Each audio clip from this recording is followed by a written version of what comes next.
Good afternoon, everyone. I'd like to call our meeting to order for June 23rd, 2025. Before proceeding to the agenda, I want to recognize that June is Indigenous History Month and that Ottawa is located on unceded territory of the Algonquin Anishinaabe Host Nation. The peoples of the Algonquin Anishinaabe Nation have lived on this territory for millennia. Their culture and presence have nurtured and continue to nurture this land. The Ottawa Police Service Board honors the peoples and the land of the Algonquin Anishinaabe Nation. Today, Ottawa is home to approximately 40,000 First Nations, Inuit, and Métis people, and Ottawa's Indigenous community is diverse, representing many nations, languages, and customs. The Ottawa Police Service Board honors all First Nations, Inuit, and Métis peoples and their valuable past and present contributions to this land. We are currently broadcasting on Zoom and live streaming on YouTube.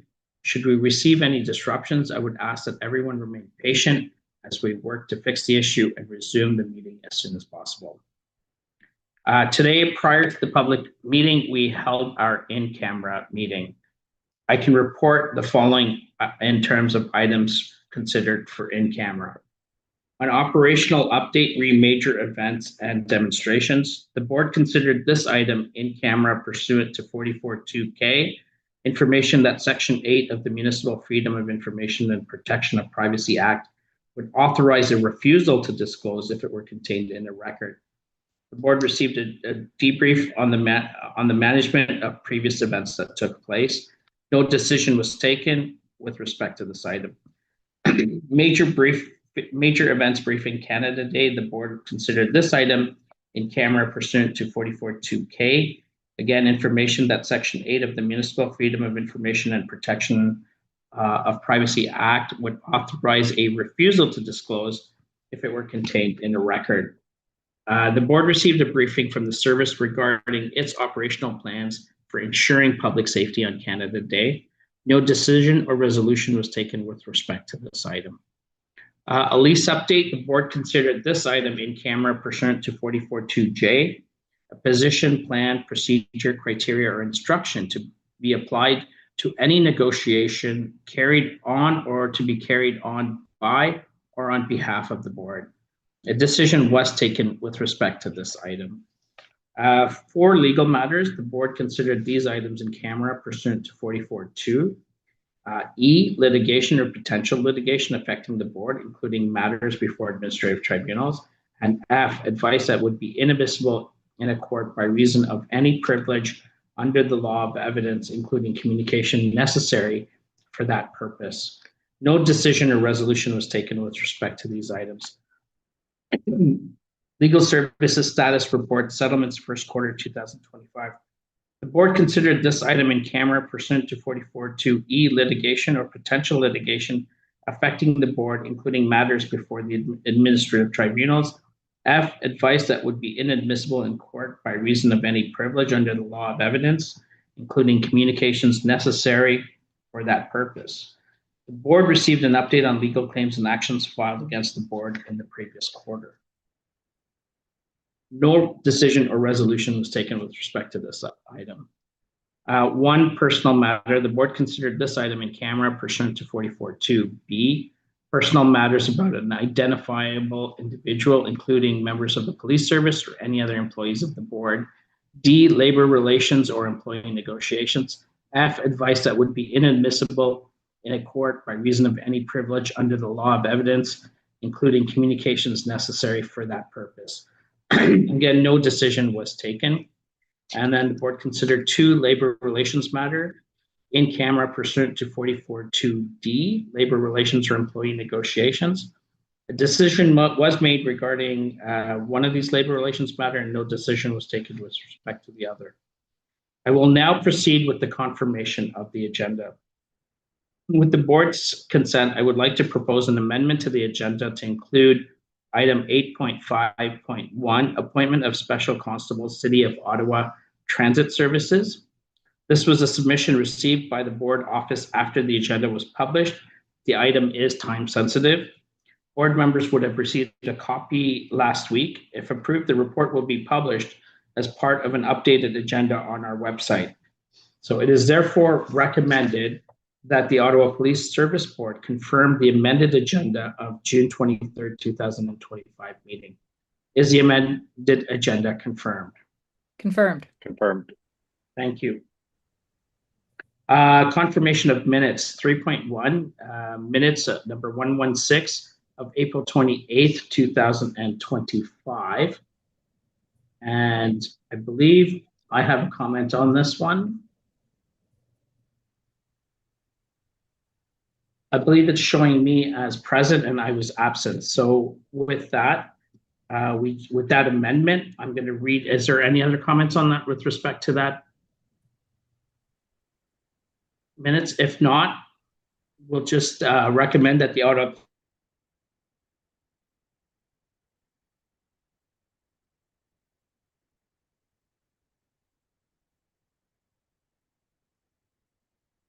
Mr. Chair, you're frozen.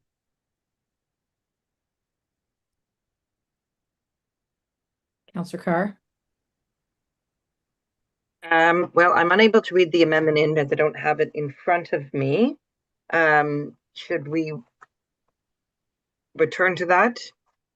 If the chair's in the same office as the ED, can the ED advise him that he's frozen? Yeah, the chair is having some technical difficulty. I'll be right back and may share the screen with the vice chair. Okay, perfect.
Okay, I'll just one moment.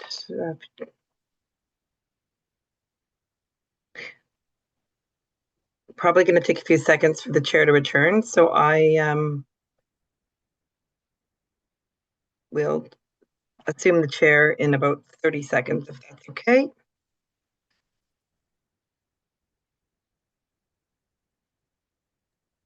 Thank you for the update.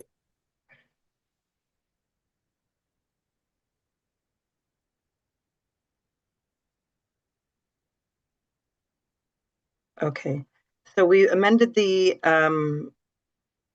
we were amending the agenda, the confirmation of the agenda with the We're to on add the minutes 3.1. pardon me? We're Pardon on me? the minutes 3.1. Yeah. So we had made an amendment. I don't have that in front of me, but we'll move Confirmation of minutes. pardon me? Think we were the confirmation of minutes. Yes, absolutely. But there was an amendment, was there not, that had been made? Did we need to officially recognize that amendment? It was the chair was showing as president, but he was actually absent Okay, but we've confirmed the minutes now. We can confirm that with the amendment, with the correct? amendment. Okay, and that was from the April 28th, 2025 meeting. And Yes. correct? Okay, so we need to approve the committee meetings as well. The reports in the committee chairs and minutes, the 4.1, the Human Resources Committee draft minutes of May 6, 2025. And it is recommended that the Ottawa Police Service Board receive this item for information. Are the HR committee minutes received? Received. Okay, then we have the Policy and Governance Committee draft minutes 21 of May 8th, 2025. It is Received. recommended, pardon me? You beat me to it? Okay, it's recommended that the Ottawa Police Service Board receive. They've received. Received. We'll move now to declarations of interest. Are there any declarations of interest? No. We'll move Madam to Chair? public. Yes, Item 3.1, you still have to read out that declaration because his technology glitched just before he finished reading it. yeah, and that's what I don't think that I have that declaration. It's just that the Ottawa Police Service Board confirmed minutes 116 of 2020, 28 April Correct. 2025, As amended. as amended. As amended, okay. That the Ottawa Police Service Board confirmed minutes 116 of the April 28th, 2025 meeting as amended. Are the minutes confirmed? Confirmed. Okay, thank you very much, Councillor Curry, Member Curry. We'll now proceed to delegations. We have one public delegation registered to speak today. When I call your name, you'll be able to turn on your mic and your video. You will have up to 5 minutes to address the board. And as a reminder, we've set aside up to 1 hour as part of our regular meetings to hear delegations from members of the public. Je vous rappelle que la Commission réserve 1 heure de ses réunions ordinaires aux interventions de membres du public. Advance registration is required by noon on the Friday prior to the meeting date, and a written copy of the comments will be presented, must be included at the time of registration. Delegations may speak to agenda items or other subject matters that are within the jurisdiction of the board. I will now proceed with the first registered public delegate, Robin Brown. Is Robin with us? I believe so. There we go. Hello, can you guys hear me? Yes, please go ahead.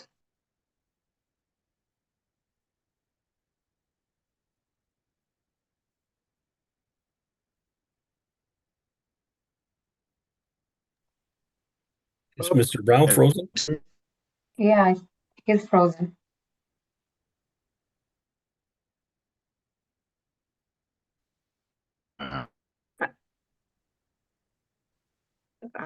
I see the chair is back online. Chair, do you want to resume the control of the meeting? Sure, thank you. Sorry, I got bounced off the network. Is Mr. Brown working? There we go. Mr. Brown, you're there?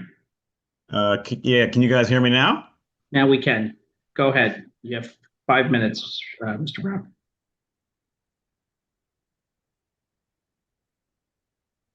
I think he froze again.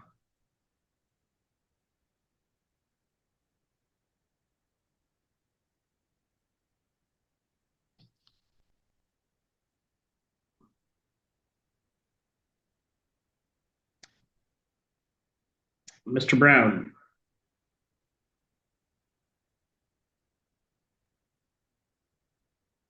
He's frozen.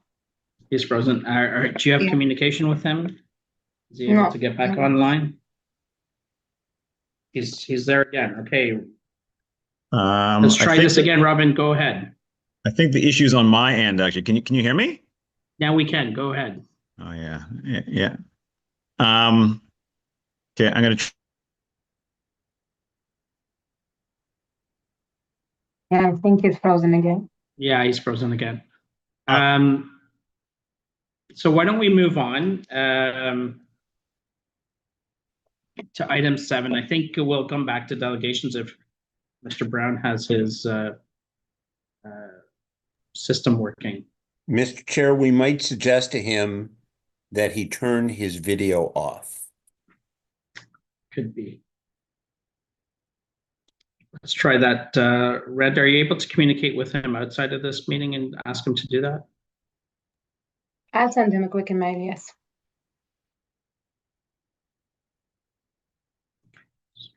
Mr. Brown, you may want to turn your video off and then see if that works better.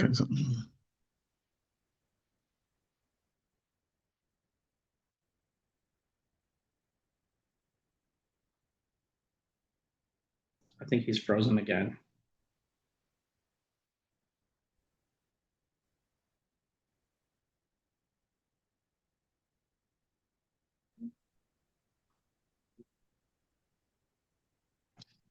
Let's move on, and we'll. Sorry, are you there, Mr. Brown? I see you moving at times, and then I don't see you moving. Are you there, Mr. Brown? I am. Can you hear me now? We can hear you now, yes. Okay, yeah, so we're having internet problems in the house, so I switched to my phones. All good. So, Okay, all go right, so my ahead. audio coming. Okay. Hello. So, well, last month, as you know, was the trial in the lawsuit the 613-819 Black Hub and other community groups and activists brought against the board for the restrictions the board imposed on public delegations. And as you know, despite your draconian attempts to stop members of the public who are critical of you and the police from presenting here, I have continued to delegate almost every month for the last 4.5 years. However, last month, you found a way to keep even me from delegating. You canceled the May meeting. So I had 2 months of OPS and board behavior to sift through, and I got to say, it was challenging to choose what to focus on. However, after reading the OPS's 2024 use of force report, my topic became clear. The report is an example of the power of data to expose the harm the OPS causes each and every day, and the OPS's attempt to put a positive spin on it. The OPS wants to focus on things like the 11% decrease from 2023 in applied force on racialized subjects, not Black people, racialized subjects. Applied force is where an officer actually uses force on someone instead of just threatening the use of force by showing them a weapon like a gun or taser.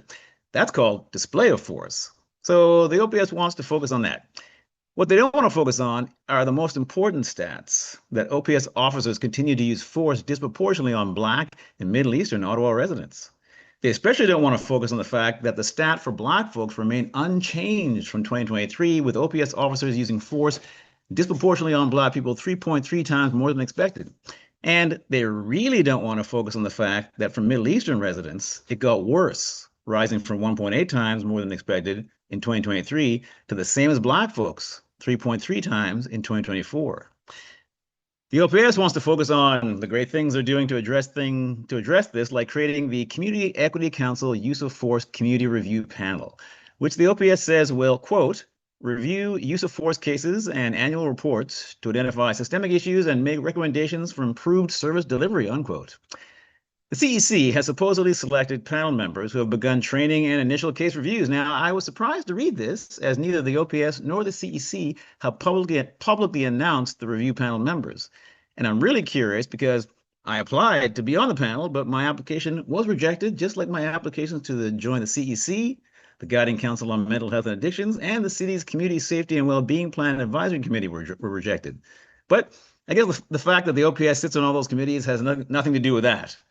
So we don't know exactly who the CEC use of force review panel members are, but we strongly suspect they'll be some of the usual hand-picked suspects. And we sure know what they won't do. They won't suggest that the OPS set a target to reduce its disproportionate use of force on Black and Middle Eastern people from 3.3 times more than expected to 0 by the time the OPS tables its 2025 use of force report next year. That would be effective. But these community advisory groups aren't meant to be effective. They're meant to perpetually maintain the illusion of fundamental change while slowing even moderate change to a snail's pace. That's why the review panel will only first meet in the fall, while the OPS continues to use force disproportionately on Black and Middle Eastern people all summer long.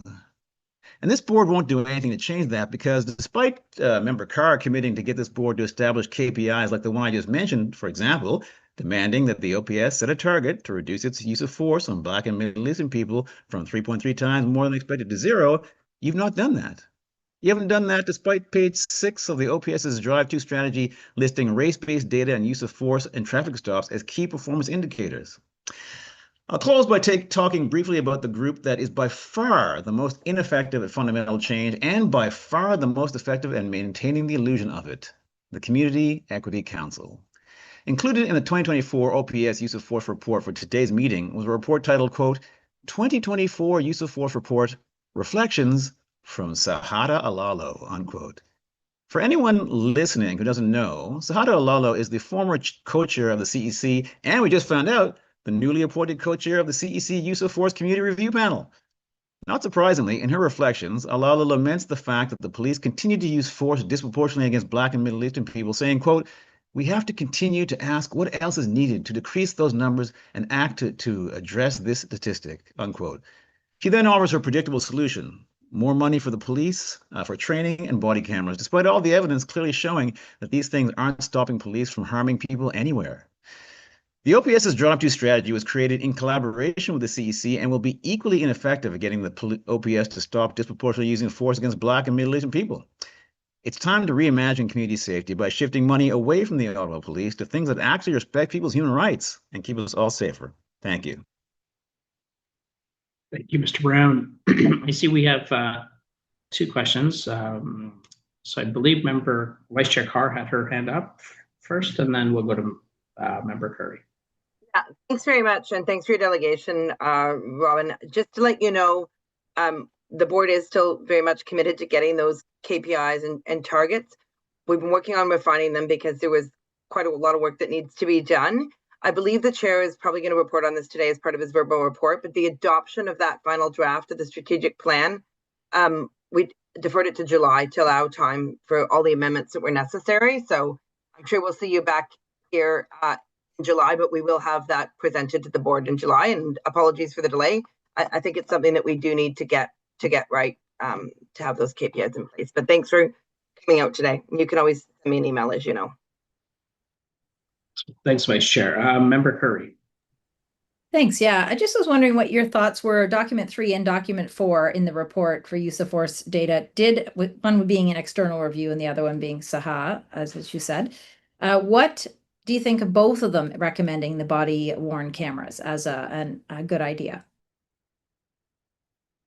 Well, again, it's not supported by evidence, right? Even back to, I remember when Peter Sloy was chief, he was not in favor of the body cameras because he at least was basing his decision on evidence, and there it was, the evidence was unclear, and there's certainly no evidence that supports that it actually is going to change the key KPIs, which are, again, the police using force disproportionately on Black folks. There's no evidence that I'm aware that's backed up by that. So. Okay, can I ask one more question? I just wanted to ask a question about what your thoughts were on the decrease in use of force against Indigenous peoples. That's it. The decrease is always good. You know, that's good. Now the question is, why did it even happen, right? Because there wasn't a goal set to do that, right? So what we're saying is that there needs to be an actual goal, KPI, and like I say, the KPI is there in the drive to strategy to reduce the use of force, and they even have a number, right? Although disturbing, right? So right now, Black and Middle Eastern people are the same. The use of force is 3.3 times more than expected. So we need to, we got that number, that needs to come down to 0. And, I mean, I said, set a goal for by next year when the OPS produces its next use of force report.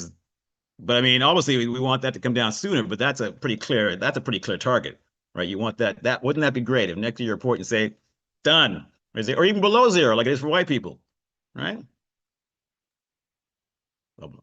That would be great if it were 0. I agree. Thank you. Rob.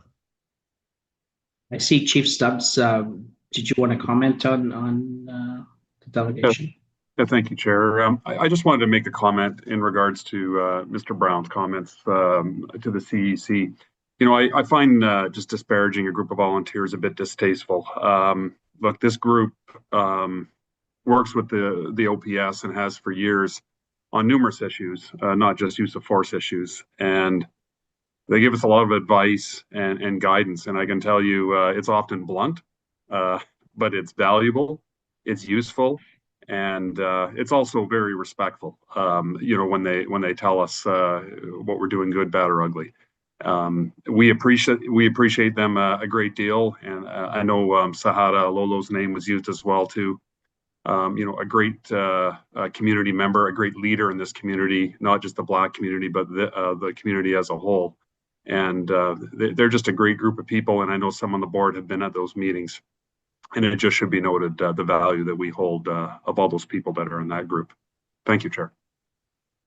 Thank you, Chief. And I've also witnessed, been an observer, participated in the Community Equity Council meetings.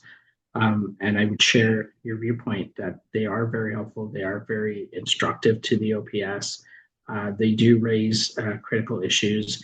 Many of the issues that the delegate, Mr. Brown, is raising today too are similar concerns get raised around that table. So I also commend the work of the Community Equity Council and always appreciate delegates who come in and share their views as well. So again, thank you. Seeing no more questions, thank you, Mr. Brown. Thank you. This concludes our delegation portion of the meeting.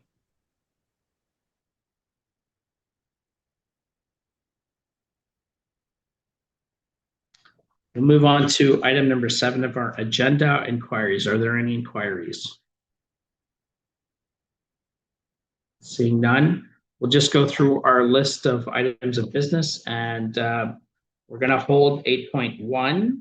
It's a presentation. 8.2 will be held. Chair, sorry, can you just say the names of the items that are being held? Sure, sorry, yeah, I didn't write sure. my numbers down this time. Sorry about that. Okay, no worries. So 8.1 Crime Stopper semi-annual update will hold. The chair's report, 8.2 will hold. 8.3, the chief's verbal report is being held. 8.4 is also a presentation, so we're going to be holding that. 8.5, this is the appointment of Special Constable Carleton University. Would anyone like to hold this item? If not, it is recommended that the Ottawa Police Service Board approve the appointment of one Carleton University Campus Safety Services employee listed in Appendix 3 as a special constable for Carleton University pursuant to Section 92 of the Community Safety and Policing Act. Is the item carried? Carried. Carried. Thank you. We added 8.5.1, appointment of special constable, City of Ottawa. This is transit services. Would anyone like to hold this item? It is therefore recommended that the Ottawa Police Service Board approve the appointment of 6 City of Ottawa employees listed in Appendix 1, special constables for the City of Ottawa Transit Services pursuant to Section 92 of the Community Safety and Policing Act. Is the item carried? Carried. Carried. Thank you. 8.6 is the Ottawa Police Annual Report 2024. Does anyone want to hold this item?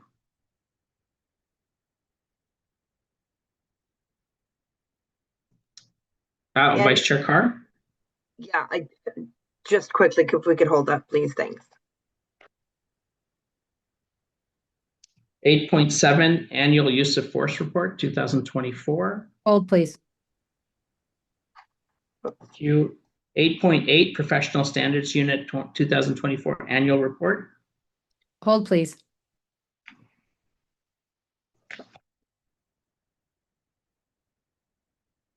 8.9 Community Safety and Policing Act. Just an update there. I have, if we could hold that, sorry, thanks. 8.10 the Financial Status Report, first quarter 2025. Hold, please.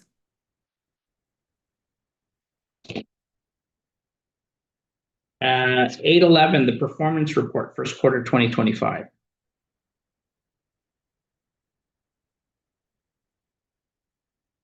Okay, it is recommended that the Ottawa Police Service Board receive this report for information. Is the item received? Received. 8.12 Workforce Management Report, first quarter 2025. You Would hold anyone that, like? please? Yeah. Sure.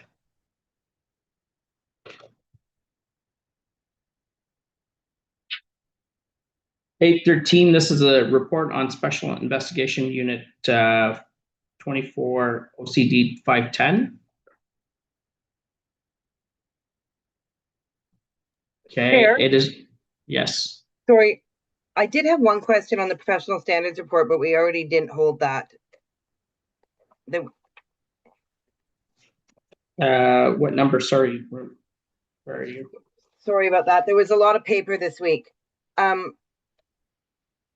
It was the one we didn't hold. It was right after the performance report. Oh, 8.11. 8.11, the Professional standards, 8.8. Professional standards, it's held. Oh, it is. Sorry about that. Excuse me. Yes, sorry, it's held. I think number curry. I wasn't writing down this one. Okay, so we've held 8.12. Now we're on to 8.13. This is a report on Special Investigations Unit. 24 OCD 510. Does anyone want to hold this? So it is therefore recommended that the Ottawa Police Service Board receive this report for information. Is the item received? Received. Okay, thank you. 8.14, report of the SIU. Again, this is 24-OFP-492. Would anyone like to hold this item? Okay, it's recommended that the Ottawa Police Service Board receive this report for information. Is the item received? Received. Okay, thank you. 8.15, another report of the SIU. This is 24 OFP 552. Would anyone like to hold this one?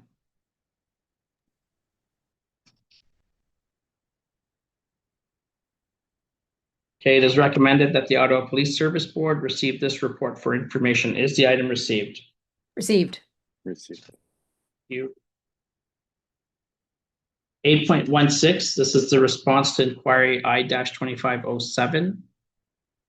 Any members wish to hold this report? Okay, it is recommended that the Ottawa Police Service Board receive this report for information. Is the item received? Received. Thank you. 8.17 is the Legal Service Status Report, 2025 first quarter. Anyone wish to hold this report?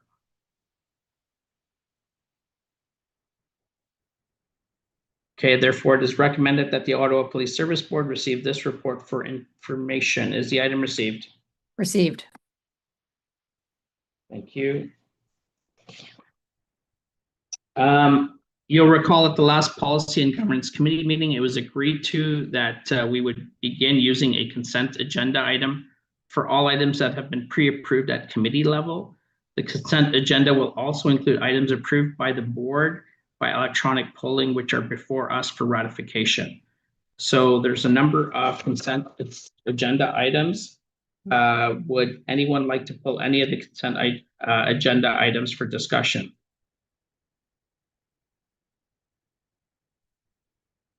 Okay, great. Seeing none, is the consent agenda item carried? Mr. Chair, I Carried. just have one question. Yeah. Appointment of special constables, Carleton University, does that overlap with the one that we considered earlier? No, this was an earlier one, and this is like that we've already done, and this one is for ratification. We would have done the one that's currently in the consent agenda item is the one that is for ratification. Okay, So thank you. it's done. So are we good? So is the consent agenda carried? Carried. Thank you. 8.19, these are outstanding board inquiries, motions, and directions. Would any board members like to hold this item? Okay, it is therefore recommended that the Ottawa Police Service Board receive this report for information. Is the item received? Received. Right. And for the 8.20, letters of commendation, January 2025, we will hold this report as we usually do.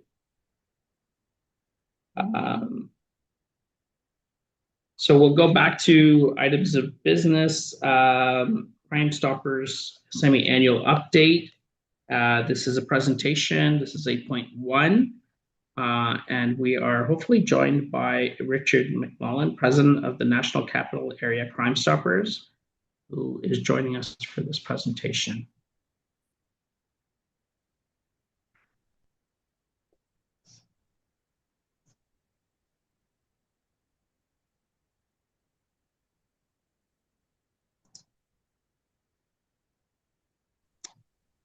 Hi, Richard. Thank you again for joining us. You can hear us? I can hear you. I hope you can hear me as well. Yeah, thank you very much. We'll turn it over to you for your presentation, Richard. All right. Thank you. And good evening, everyone. And thanks for the invitation to present this evening. Just a verbal presentation this time. Crime Stoppers is doing well and thriving in the city. Thus far in 2025, we received just over 1,700 tips from the public that have helped make 5 criminal cases cleared, 3 arrests, 3 criminal charges, and 12 criminal charges as well have been raised. So the program is on target to receive as many tips as we have in the last few years. This is our 40th year serving in the community since 1985. And we continue to be out in the community and participate at different events. Some of our members recently attended a Ontario Association of Crime Stoppers conference held in North Bay. And it's a training conference, annual training conference, where we get to share best practices and learn other programs, best practices and items that they're engaged in, and share some of the good work that we do as well with our Crime Stoppers partners and law enforcement partners across the board. It's been quite successful. Recently, we've renewed our partnership with the BOLO program. As you may recall, this is a not-for-profit foundation that offers cash rewards with Crime Stoppers and police services across the country, specifically targeting the top 25 most wanted criminals in the country. There are several on that list that are being sought by Ottawa Police, and we were pleased to renew that partnership again for the forthcoming year, and look forward to receiving more and more tips from the public on these wanted individuals, and hopefully clear some significant cases. Our forthcoming golf tournament is being held in July 16th at Pineview Golf Course. We're looking forward to welcoming members of the police service board, the community, and our supporters as we celebrate 40 years in the community.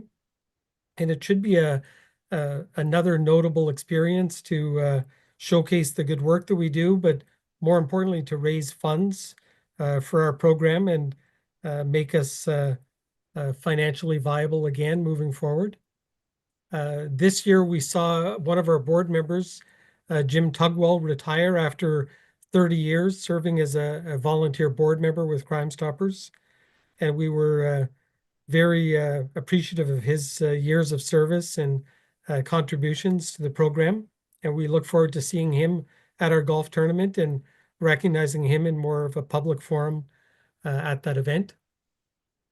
We've taken on several new board members, and we're thrilled to have them join our team.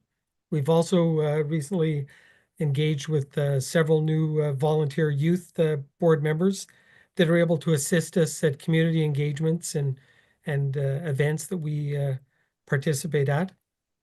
Most recently, we've been at several Ottawa community housing events, including one last week with the Russell Road community, where it was a community safety evening. And we partnered with the Community Police Center constables to share information about crime prevention and Crime Stoppers specifically with members of the community. There's about 30 members of the community that came out and participated in this small event.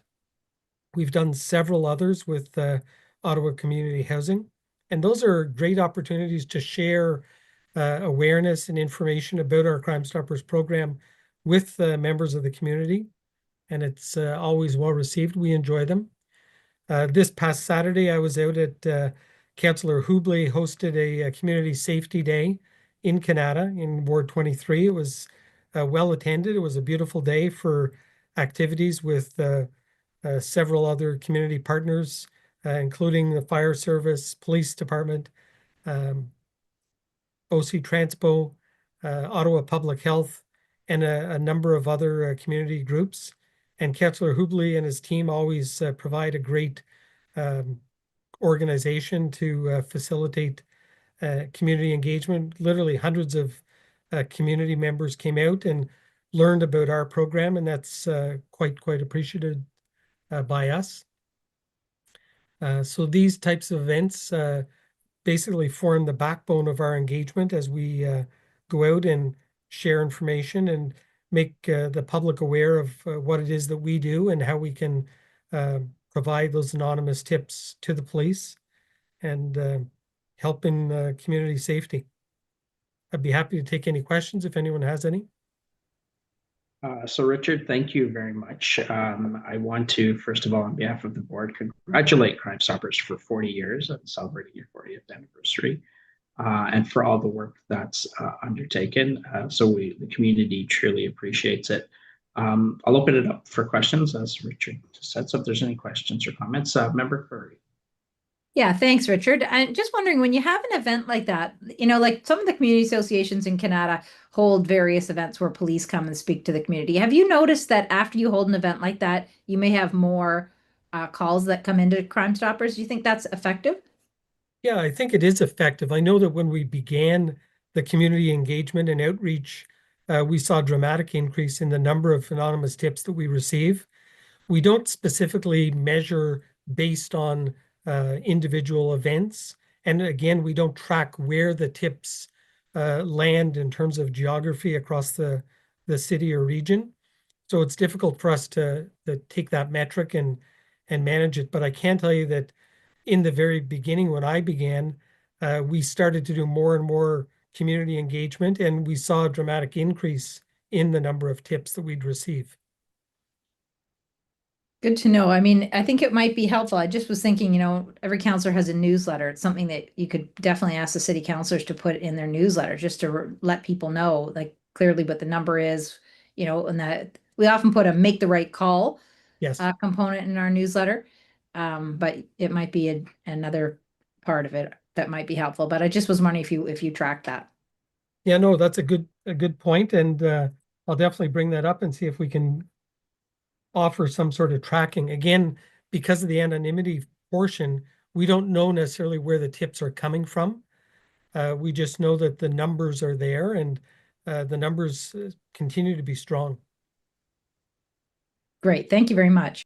Thank you. Any other questions, comments from the board?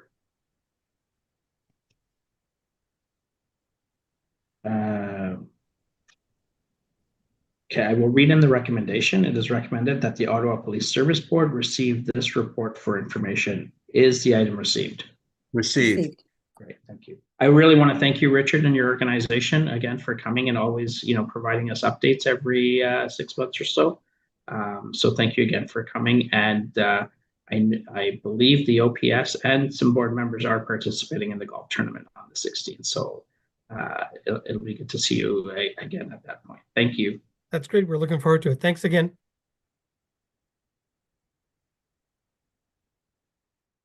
We'll go on to 8.2, the chair's verbal report. So I just want to begin by, which I acknowledged earlier, that June is National Indigenous History Month.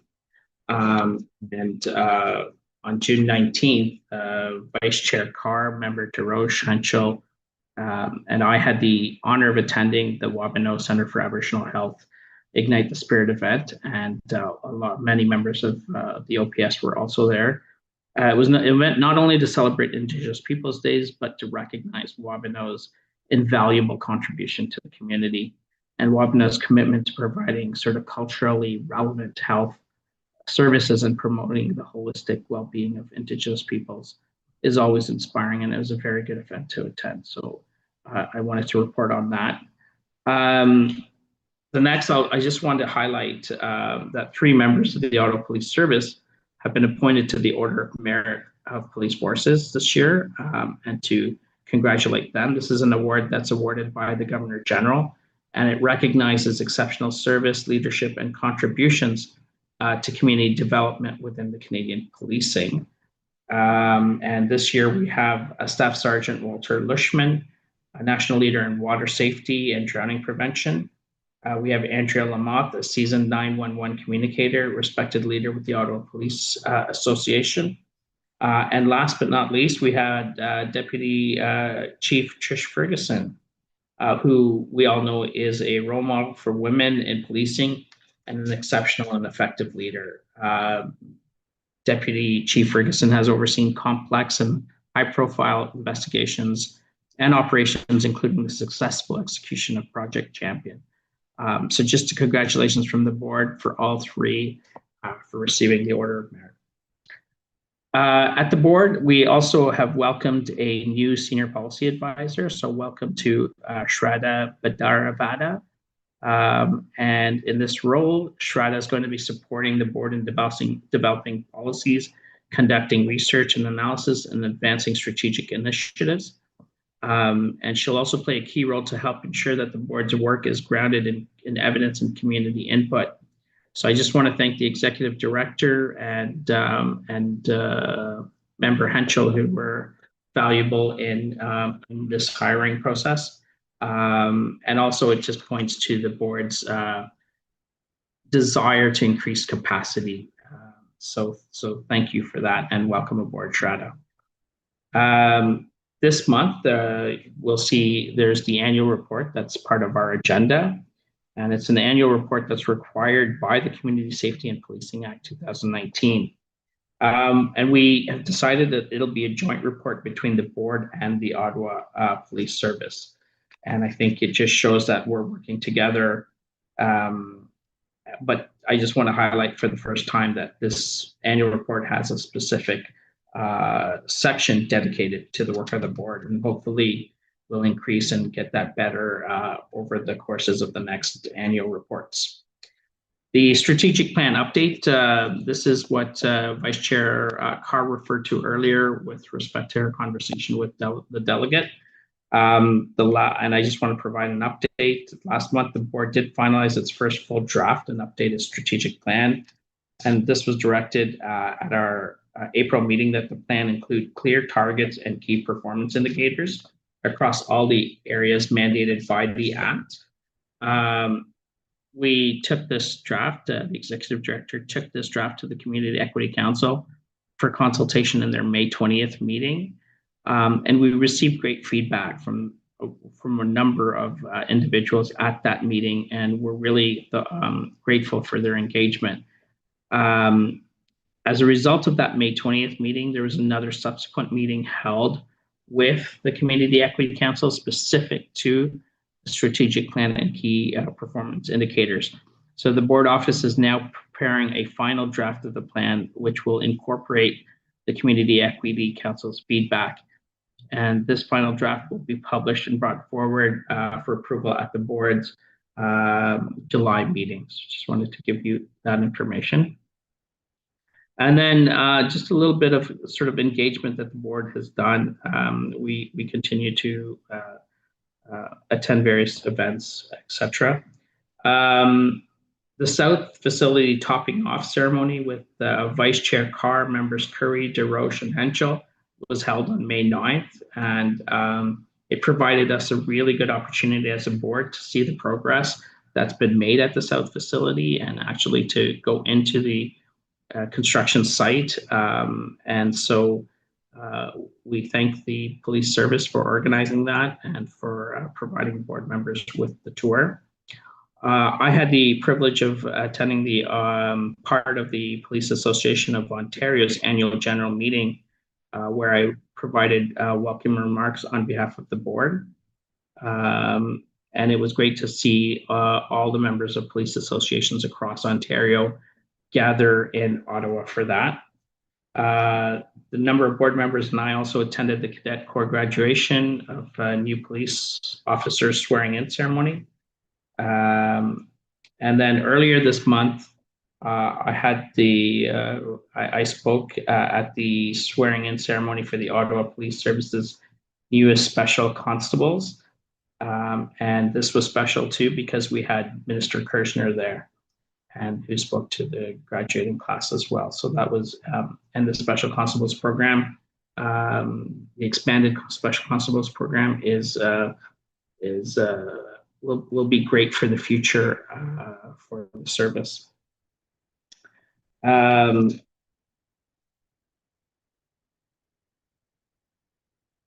And then the last thing I want to mention is that there was the Ontario Association of Police Boards conferences that took place in London, Ontario.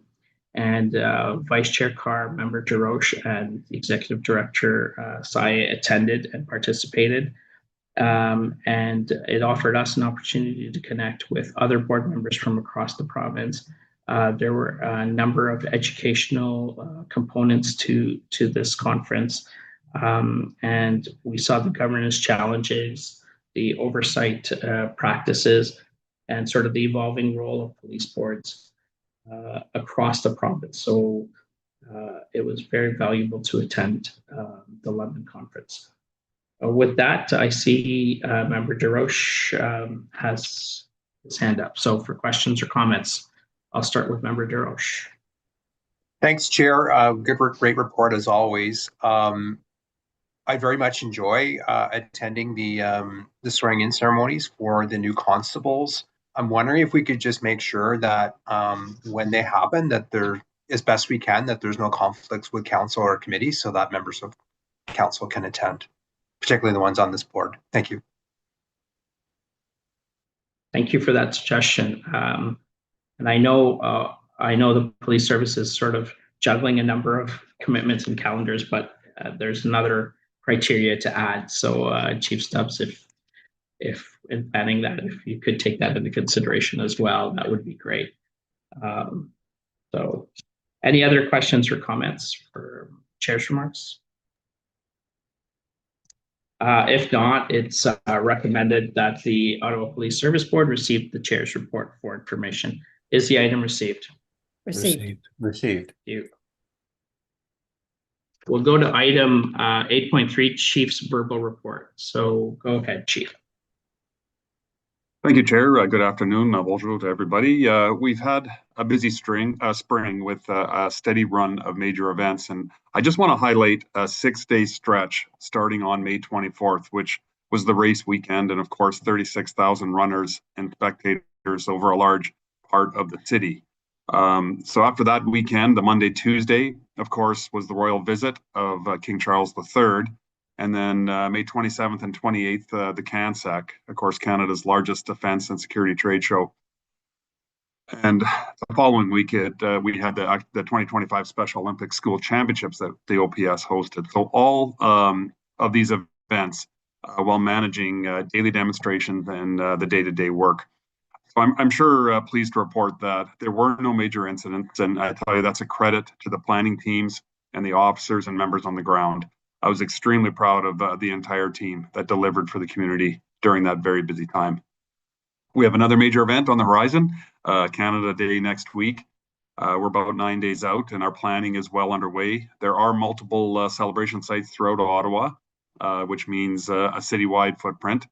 Downtown will be busy, but so will the rest of the city, and we're working with Canadian Heritage, City of Ottawa, the RCMP, OPP, Gatineau Police, and other police agencies that will be coming into town.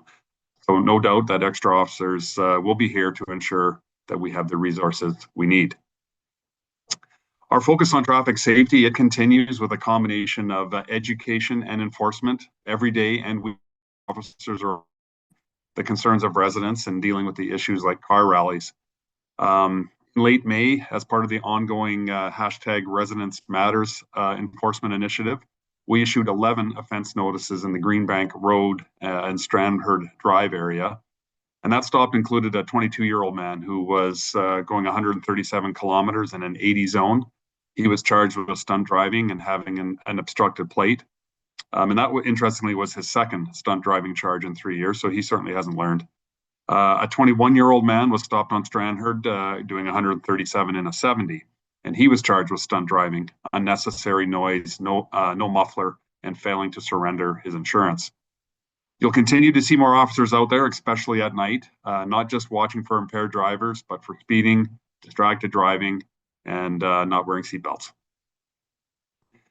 This evening, in a presentation, we're going to hear from Inspector St. Jean and Yunan Lee from our Criminal Intelligence Analyst section. In my last verbal report, I mentioned several analysts who were up for awards, and one of those people, Alison Yaroskovic, was named Ontario's Outstanding Crime Analyst. of the year. She'll tell you it's just her job, but last year that job meant testifying in multiple homicide trials and building new tools that save detectives' hours. And that's the kind of quiet innovation that really keeps us moving ahead. We've had several gun-related incidents in the past few weeks. So far this year, we've seen 24 shootings. Our Guns and Gangs unit, they've been working these cases very hard, trying to solve them and get those people into court. Here's 4 quick examples of our team's success. Back in May, shots were fired in a parking lot on Castle Frank Drive in Canada. Thankfully, no one was hurt. Our Guns and Gang unit identified a suspect, tracked him to Toronto, and he was arrested there and is now facing a long list of firearm-related charges. At the beginning of June, there was a shooting on Ashwick Court in Nepean. Following an investigation, 2 Ottawa residents were charged with several serious firearms offenses. Both are in custody. That case moved quickly, thanks in large part to members of the public who came forward. Then a week later, our Vanier Overbrook team conducted a traffic stop on MacArthur Avenue. A search led to a seizure of a firearm and a large amount of crack cocaine. 2 teens in this case were arrested and are facing multiple charges. I really like that when our members are proactive and find these types of charges. Most recently, a week ago, officers responded to a shooting on Bank Street. One man was seriously injured and rushed to hospital. We did arrest a suspect, but the investigation is ongoing. We believe this was a targeted incident, but we're still looking to speak with anyone who may have witnessed it. I want to thank every officer who acted quickly and every community member who picked up the phone. Continuez à nous parler, s'il vous plaît. Your information pushes these investigations forward and keeps your neighborhood safer, as witnessed by the charges laid in these incidents. I'm going to switch topics to human trafficking.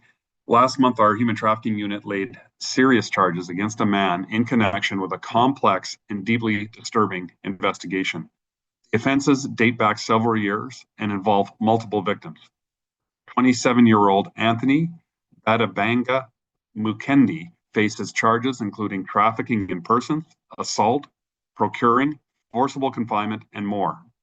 And since the first charges were laid in March, more victims have come forward. Thanks to their courage and with support from the public, our investigators have now laid more than 50 additional charges. There may be still others out there who don't really know his name, but recognize him. I want to thank the Human Trafficking Unit for their tireless work on this case, and thank all the survivors who've already come forward. Their strength is helping protecting others. The chair mentioned this a few weeks ago. We welcomed 20 new special constables. They came from all walks of life and various work experiences with some highly educated people. Some hold master's degrees and PhDs in forensic science, neuroscience, and chemistry. That mix of lived experience and technical skill makes us stronger on day one when they hit the ground.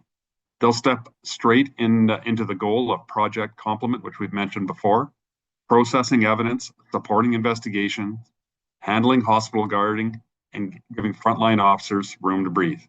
And as mentioned, we thank Solicitor General Michael Kersner and the province for helping fund this program. Last week, we had the honor of hosting a citizenship ceremony right here at our headquarters. Immigration, Refugee, and Citizenship Canada swore in 6 new Canadians. It's a big moment for them and honestly for us too. It was a great ceremony. So to those 6 new citizens, welcome.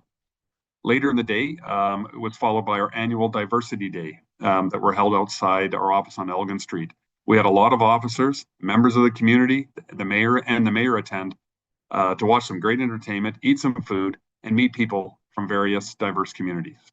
And the weather hung in there. Merci à notre équipe de la diversité et des relations interraciales pour l'organisation de l'événement. Okay, I want to end with a positive story. Last month, a member of our tactical team, Kevin Brown, he was off duty tossing a frisbee with his kids near the Portage Dam. He saw a man face down in the water, not moving. Kevin yelled for help. He sprinted in and pulled him to shore. The man was gray and not breathing. Kevin started CPR and kept him alive until paramedics took over. And we're happy to report that he is now recovering with his family. Kevin credits his recent combat casualty training for the calm and the know-how, but he won't call himself a hero, but I will. When the moment comes, whether you're in uniform or a swimsuit, our people will step in. And one father went home that night because another father never stopped. So thanks, Kevin. You've reminded us of what service really means. Thank you, Chair. Any questions, I'd be happy to answer. Thank you, Chief. And I'll turn it over to Vice Chair Carr. Thank you very much for the update. I just have a couple quick questions. First of all, a lot of great work there. Was really pleased to hear about the charges in the human trafficking case. That's a huge accomplishment in terms of the depth of those charges. And thank you for speaking about the victims as well, who've suffered so much. Appreciate that. And that person has been removed and arrested. Now, the other, just a couple questions on what you said. I'm pleased to hear about the, you talked about the stunt driving that's been happening and some of the charges. Could you speak a little bit about staffing of the traffic unit? Is it the traffic unit that is undertaking this project where you're with the targeted enforcement of speed driving? Or is it the neighborhood teams? Right. Thank you for the question, Vice Chair.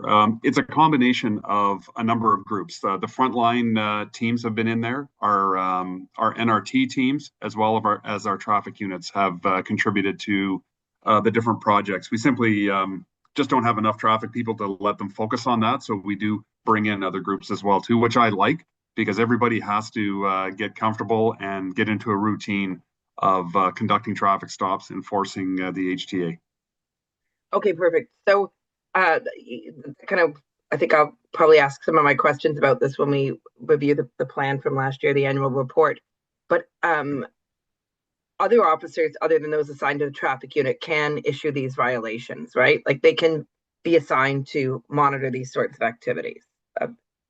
Speeding, right. And I know you mentioned a couple, like you mentioned seatbelts, impaired. I didn't hear mention of cell phone use, but I assume that that's in there as well. Right, distracted driving, yes. Yeah. Okay. But the traffic unit itself, the staffing levels, I believe, is it a unit that normally has about 14 positions? Can you speak a little bit about staffing of that unit? Yeah, generally, well, in terms of a full-time unit, we have, and I'll just defer to Deputy Chief Burnett here just to maybe finish this off. We have 34 positions, I believe the number is, and we float in and around 17, 18, 19. It does change at times. We've been at either half or even below half at different times, but we, the last update I got a 3 weeks ago, we were around 18 or 19. But Paul, did you want to add anything to that? Yeah, thank you, Chief. You're absolutely right on the numbers there. And what I will say, Member Carr, is that every officer has a responsibility to do enforcement of traffic. So while we do pull from frontline and partner up with NRT and traffic to do these initiatives, everyone sort of is rowing in the same direction in terms of these initiatives that we put in place. Okay, thanks. I think I'll hold other questions on traffic maybe for another item, but appreciate the update. Thank you very much, Chief and Deputy Chief. Member DeRoche. Yeah, thanks, Chair. I'm going to continue with that theme on traffic. I appreciate the report today, Chief, not just on traffic, but on the great work that the police have been doing, particularly during that challenging week with the King and Queen's visit. I want to thank the OPP as well. If you follow the OPP, they do a great job with enforcement on the Queensway. So we're in the same boat facing that challenge. So I hope you'll continue to report on the enforcement action that you're taking, even with the challenges you have on staffing. I know when I encourage my residents to report incidents of aggressive behavior and speeding, and residents are always pleased when they see enforcement action taking place in the community. So wanted to share that feedback with you. And of course, council made the decision to put a portion of the automated cameras revenue to go to the police towards road safety programming and that. So I think it's important that we continue to talk about it and report on it, and again respond to what I think is a real big problem across the city. And is again the #1 complaint in my office that I receive on a regular basis. So again, thanks for raising that. I'll ask, just in the interest of the people watching, it was a very successful visit of the King and Queen, and it was a significant security undertaking by the OPS, and I commend them for that. I was pleased to see that Their Majesties posed for a picture at the airport just before getting on the plane, and I think that was important. I hope helped underline the experience was. I really hope that the team felt very valued as a result of that. That the King and Queen did that. Could you, Chief, just remind the public who pays for that, and what's the effort to account for our costs as part of that exercise, and how will you secure the funding for the federal government to cover the cost of that? Thank you, Member DeRoche. I appreciate the comments about the team's work and what we're doing there. Yeah, so there are certain events that, there's no doubt that the federal government will step in with the program that we have for Canada Day, for something like a President Biden visit that we had a few years ago. Of course, the King and the Queen qualifies as well too. So it is a federal government. It is, in terms of your question, it's a good question in terms of the accounting for it. We don't just send them a bill and it's automatically paid. We submit our expenses. They do get audited by the federal government before they cut the check, if you will, and that's fair. We'd like to get the check sooner, of course, but it is a process, and Deputy Bell's team, as well as Deputy Burnett's team, work with Public Safety Canada through that process to get the money through. Okay, no, I appreciate that. I think a big part of it is on our end of it, the police side of it, that everything that was tied to this visit would be included on that list, right? From wages to fuel to even some of the admin that we would have in that. So hopefully we're taking a very thorough approach to this to account for all of the costs given the financial challenges that we face, and we know that more and more demonstrations and what have you is starting to take up more of our time. So I think it's important that we're really thorough with the bill we submit, and they can account for, have the accountants look at it, but if that's what it costs us, that's what they should pay. Thanks. Yeah, they do have a, Member Grosh, they do have a formula. And Deputy Bell, can you just remind me, like when we have a per member charge, there is an administrative charge as well to attach to the operation. I have 10% in my head, but you're probably going to correct me there, Steve. 15. Yeah, it's a 15%. 15% for the over. Right. There is, and that's sort of a catch-all because it's hard to catch a kilometer rate of all the cars, etc. So it is sort of an administrative charge. I will say this one will be cheaper for them. Usually we get 6 months notice of a royal visit of that magnitude. We had 17 days, so it's cheaper for them. But an intense level of organization for our team, and they came through. So I was really happy given those time constraints as well. Yes, I agree with you on that point. I don't have any further questions. Appreciate the answers. Thank you. Thank you. Member Donaldson. Chief, you mentioned the 2025 High School Special Olympics, and I was wondering if you'd like to comment on the work done by Acting Sergeant Megan Arbuthnot. I think I'm going to have to now. Thank you, Member Donaldson. Megan Arbuthnot, she apologize. She worked just about full time on this, but not all full time. For example, because the King and Queen came the week before this event, her week was supposed to be getting ready for this event, and she ended up in our operational center working for the King and Queen and CANSEC. But she pulled this off. There was an army of OPS people that worked on this, and actually Deputy Ferguson sort of led that group. She's passionate about this topic, but I would say it was an army of 40 or 50 people that helped. Megan led it. She absolutely crushed it. It was a great event, and the feedback I've gotten back from the Special Olympic CEO and president has been very complimentary, but pointing her out and identifying her as just incredible. So thank you for bringing that up, Member Donaldson. Thank you, Member Donaldson. Any other questions or comments with respect to the chief's report? I also just want to highlight one thing, Chief, and I should have mentioned this in my verbal report, but I did attend on the King's visit, the command center at the RCMP. And it was unbelievable the amount of cooperation, coordination that's taking place in that room. And I would say that Ottawa Police Service, Ottawa Traffic, etc., played leading roles in that room, which was amazing to see. So I just commend those that were in the command center, and then those that were on the ground that were communicating. And this is truly you can see the various jurisdictions at play. You had everyone from PSPC, like Public Procurement Services, to OPP, to OPS, to Ottawa Traffic, to OC Transpo, all in a room, and it was amazing, the interactions and the collaboration. And so just thank Deputy Chief Burnett, who welcomed me there, and also Superintendent Daou, and there were others too whose names are escaping me, but we're just doing a fantastic job of making sure the timing of the King's visit and the movement of traffic around the city could occur as flawlessly as possible.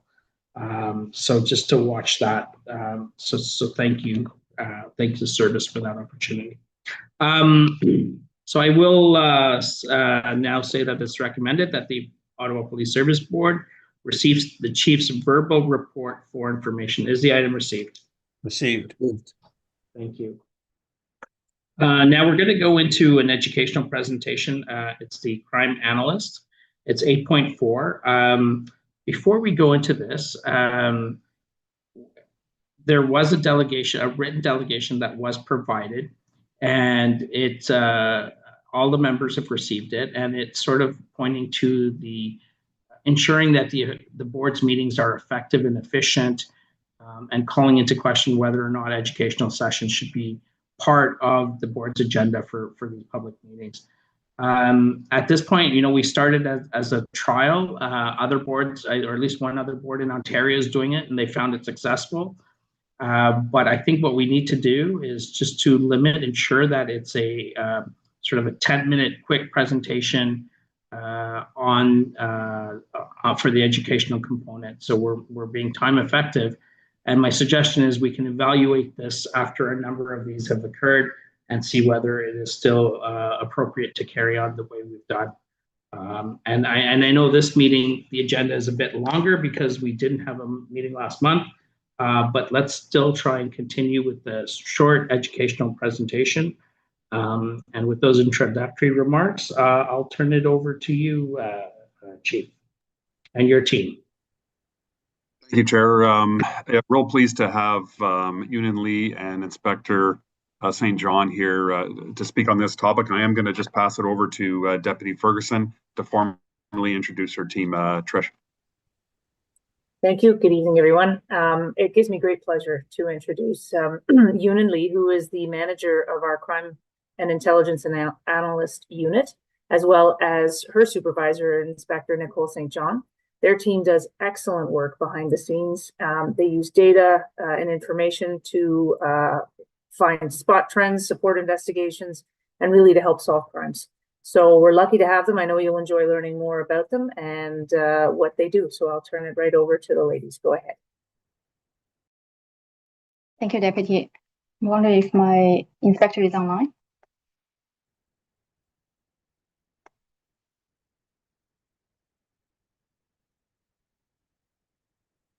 Is Nico online? If not, I can go ahead with the presentation. I am here. Thank you. Good afternoon, everyone, and thank you for letting us participate and present today. Today, we'll talk to you about who we are as the Crime Intelligence Analysis Unit, what the analysts do, and what the future looks like. The role of the CIAU is to help police solve and prevent crime by turning large amounts of data, a lot of it, into clear, evidence-based, data-driven, and intelligence-led insights that support data-informed decisions, from catching criminals to where patrols will occur and the times that they will occur. Through systematic analysis, we help guide informed community-focused policing that helps make Ottawa safer. The unit is a centralized team made up of three main pillars: the criminal investigative or CID analysts that are embedded in the investigative units, district crime analysts that work in the various districts, supported by the research analysts as well. Together, these three teams deliver intelligence-led, data-driven, and evidence-based findings to all levels across the organization, from frontline patrol, investigators, or executives. We'll provide some examples over the next few slides. Our analysts come from a wide range of academic backgrounds: criminology, psychology, geography, statistics, political science, forensic science, and more. Many of the analysts have worked in different roles within OPS as well. Over 40% of them hold a master's degree or higher. Alongside their advanced education, they bring strong skills in areas like spatial analysis using GIS, statistical modeling, data querying, data visualization, and both qualitative and quantitative research. I will now turn the presentation over to Yunin. This is her team. She's been in the unit for several years. I've been overseeing them for a year, and I'm so impressed by the work she has done with the three supervisors and all the analysts in elevating the skills of the unit. I'm very proud of them. Thank you, Yunin. Thank you, Inspector. Hello, everyone. I'm Yunan, and I will take over from here to introduce some of the work samples that our unit provides. So first pillar we have here is our CID analyst, as the inspector introduced. So we have 13 analysts who work closely with the specialized investigation units, such as homicide, G&G, human trafficking, as Chief just mentioned, SACA, robbery, and etc. And they're physically embedded within those units. When I say physically embedded, they physically sit next to the investigators and detectives to support them. And these analysts help investigators connect the dots by building the link charts, analyzing phone records, tracking the suspect movements, and etc. And they're essentially our data detectives, is what we call them. And because of their work directly support investigations, it's often used to in court as evidence. As a result, we have seen a significant increase in the number of the times they were required to testify in court in the last few years to testify and explain their analytical findings over the last few years. So here are a few examples. Maybe just a quick disclaimer before I continue. Because our CID analysts work directly within investigations, I'm not able to show their real examples in their course investigations. However, these pictures examples from the open source basically represent the kind of the work that they do on a day-to-day basis. So the map you're seeing on the right hand over here shows how we use original to destination link analysis to identify where certain activities or events started and where they ended. For example, we can track our suspect travel patterns or analyze vehicle theft through looking at where the vehicles were stolen and where they were later recovered to identify the MO dump sites or cooldown locations. And this method can also be applied to many other different type of investigations, such as the flow of transactions in financial crime as well. Next, you will see what you're seeing here is an example of what we call a timeline chart. So this type of analysis is designed to visualize the events, relationships, and timelines in a complex investigations. For example, in this chart, each of the horizontal line here represent a timeline for an entity, such as a person or location, phone number or object, while the vertical one you're seeing here, or the curved one, represents interactions during the investigations. It could be like meetings or phone calls or movements. And some of the icons would represent specific entities, such as person or location, household address or phone number. And the groupings here are representing the association. So this is an example that makes it easier to track and show the sequence and understand how people or POI or places and actions are linked for operational planning or the courtroom presentations.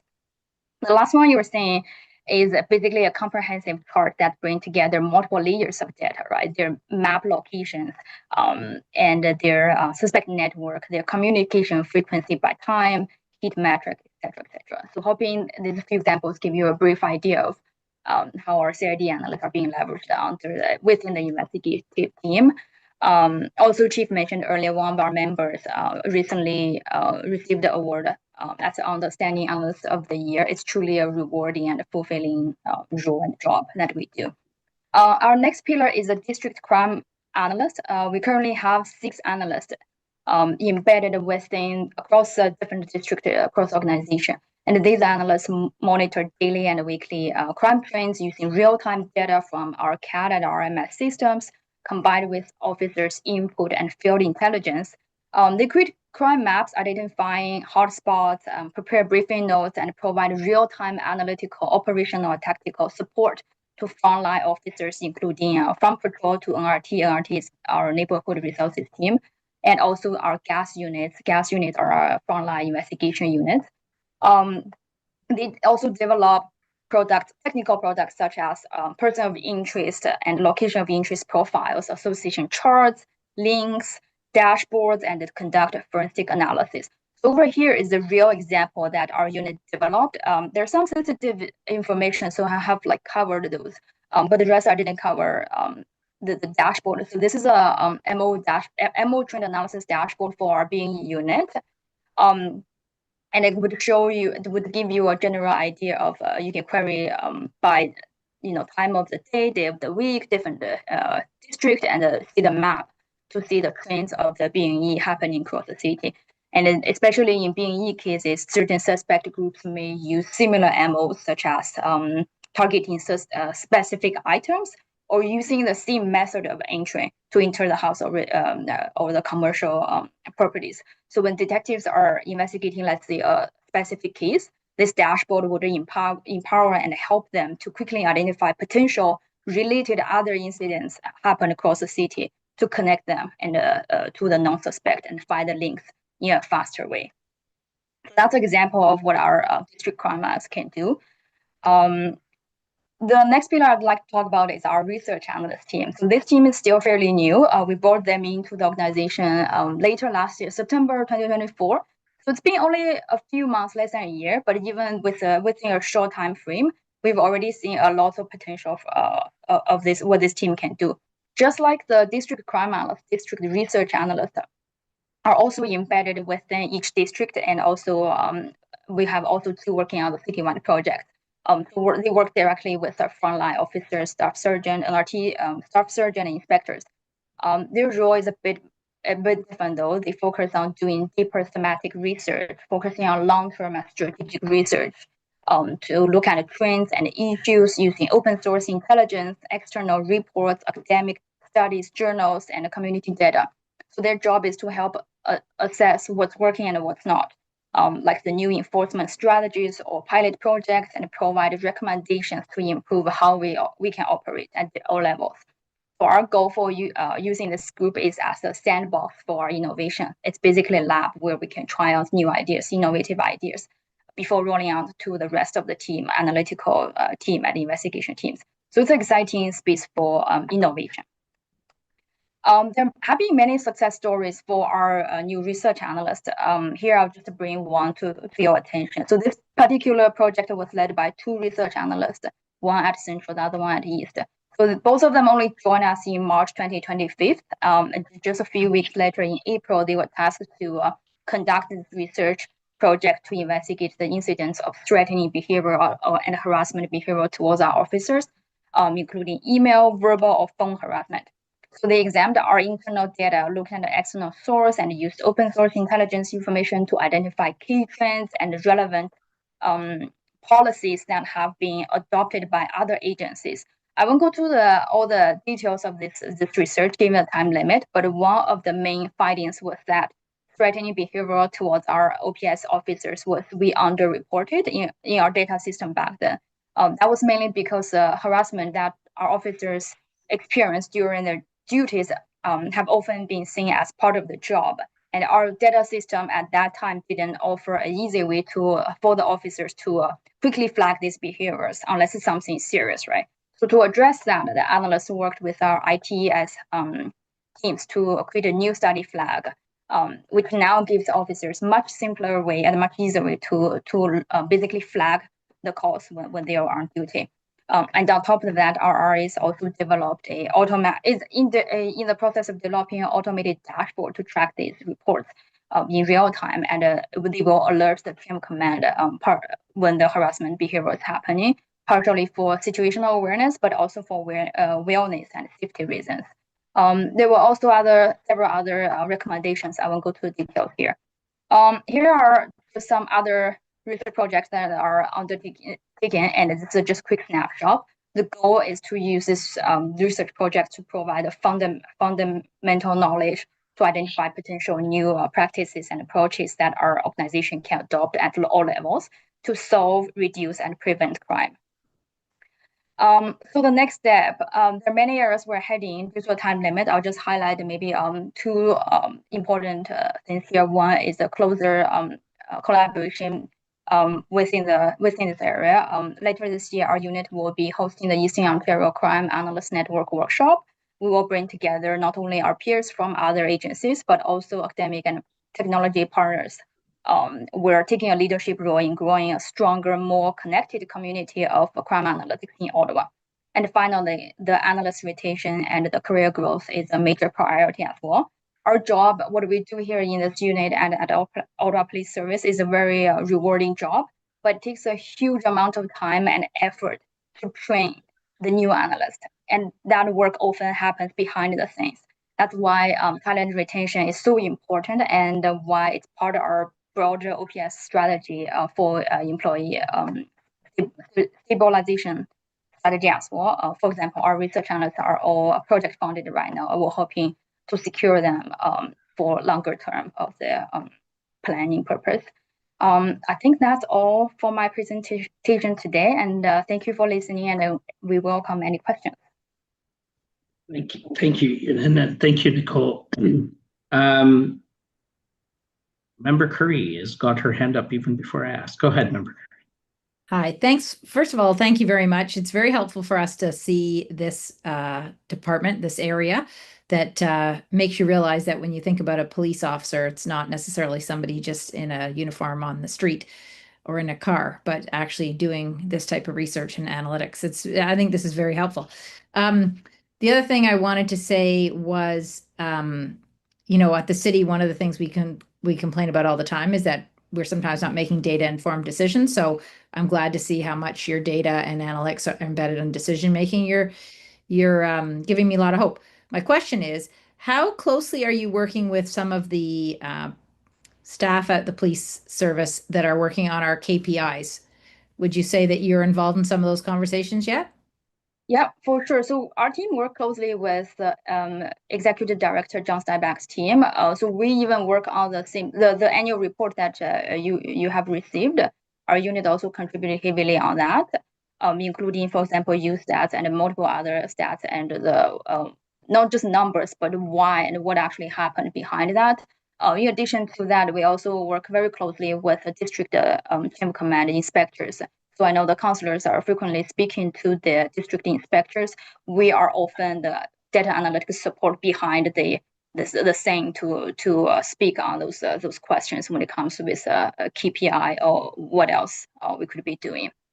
Hope that answers your question. Yeah, great. Yeah, no. And so would you ever feel that you're able to say, well, listen, in terms of what we've analyzed here in our assessment, we think you should be measuring this as opposed to that? Would you be able to actually guide us in a different direction to measure something we may not realize we can measure? Yeah, for sure. I would say our unit do that all the time. One of the often saying goes around the unit is that sometimes we have to ask our client. I consider the people who come to us requesting information, our clients, right? We often have to understand why the client is asking that question, because sometimes they may ask for Apple, but we know that the peer is the right answer to give to them, right? So totally, when we get a request, we want to understand why they are asking the question rather than just the question itself. Okay, great. That's wonderful. We're glad to know more about your whole unit. Thank you very much. Thank you so much.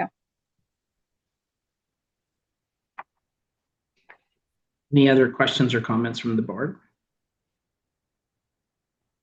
If not, I just want to thank Deputy Chief Ferguson, Nicole, and Yunnan for providing this presentation to the board today. and it's very much appreciated. Thank you. Thank you for the opportunity. Reading the recommendation that it is recommended that the Ottawa Police Service Board receive the educational presentation crime analyst for information. Is the item received? Received. Thank you. The next held item is 8.6, Ottawa Police Annual Report 2024. And I believe, was it Vice Chair Carr who held this? Yeah. It certainly probably was, I would imagine. I just had a few quick questions, and I realized that this is an annual report, so it's got lots of information, and I hope there's an opportunity to follow up on some of these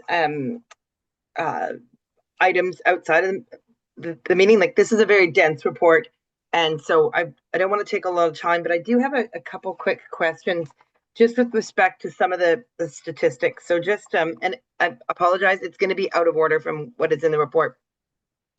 But just in terms, if I could just ask a question first on the core strategy. You've got the first 90 days, and I just wanted to confirm the date the core started. I thought it was closer to sort of September, and I just wanted to know what those 90 days encompassed. Obviously, it started last year. And just with respect to the statistics that were shown, and I think it's on page 119, it talked about 16% overall reduction in calls for service, an increase 250% of proactive policing, up to 43% crime reduction in certain hotspots. There wasn't anything in there that talked about the implications for crime outside of those hotspot areas. And I'm wondering if this is something that we can get an update on. Like, it's great that there's a 43% crime reduction in certain hotspots, but what does that mean? Is there a look that's being taken at what the implications are for the broader community? Because when we look at the annual report overall, it seems that the crime rate is up. So I just wondered if someone could speak to that quickly, or we could cover it as a separate item next time we discuss core. Yeah, and I leave it to the chief to decide that. Like, if we want to just stick to the process of the annual report, just making sure it's approved, or do you want to speak to Vice Chair Carr's comment concern right now, Chief? Yeah, no, thank you, Chair. Vice Chair, a lot that you could talk about with that in terms of the causality of crime and the enforcement. You'd have to sort of go into the numbers a little bit. I mean, one issue that, of course, I've heard is about displacement. But if you just talk about prolific offenders, and if you arrest 5 prolific offenders and they are in jail, you are decreasing crime. Sorry, and over time you'll see that if they're in jail for a couple, 3-4 months, crime will go down in that area. However, if there's 10 prolific offenders and 5 of them, they know that we're in that area, and 5 move to other areas of the city, then that's problematic. The evidence-based policing model that Sergeant Stam is creating for that area is still sort of in its infant stages, but it is. We're working with Carleton University, Dr. Craig Bonnell, who is really helping us sort of develop not only an evidence-based program, but one that is supported by data, and that you can do a lot of analysis and make some conclusions and recommendations. So I think it's coming, but it's still in its maturity phase. And once it is up and running, I think you'll see us have an ability to be more precise with our data. Okay, great. Thank you very much. And then just a second question on data, and then I'll let the rest of my questions stay in the back of my mind until we discuss the strategic plan next month. But I had a difficult time with the key youth crime trends, just in terms of the clearance rate were very high, over 100%. And there was a lovely little footnote on the bottom of page 33 on what the clearance for youth crime reflects, the underlying definition, but it wasn't able to have, that definition didn't help me understand why the clearance rates were over 100% in most cases for youth crimes. If someone could give me a little bit of a plain language explanation, I'd appreciate it.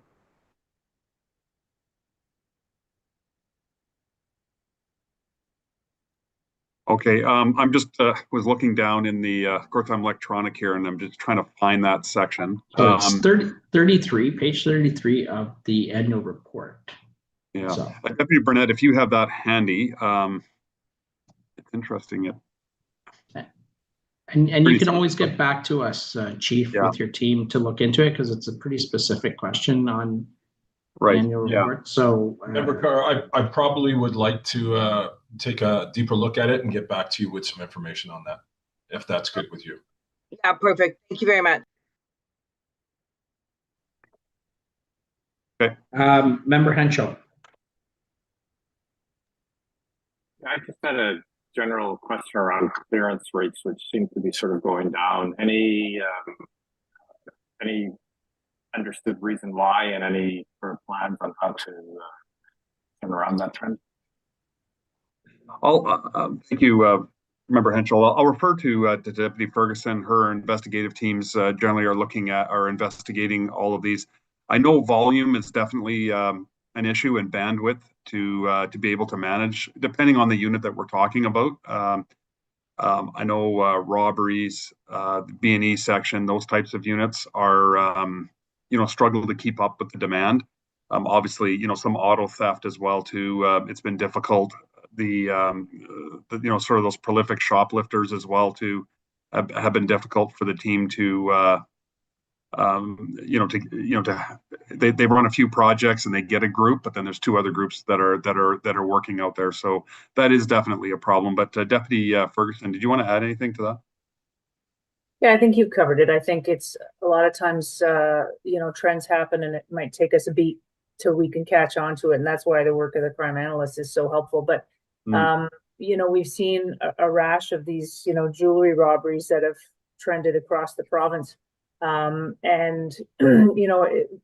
teams will rally, do what they can, but sometimes their other stuff then gets put on the back burner for a little bit. So it's a question of managing priority risk and staffing issues, along with court demands, because all of those units spend a lot of time in court as well. So that's it. Thank you. Any other questions or comments? So I just want to thank the entire teams, both teams from the board side and from the OPS side on preparing this annual report. It's not an easy task.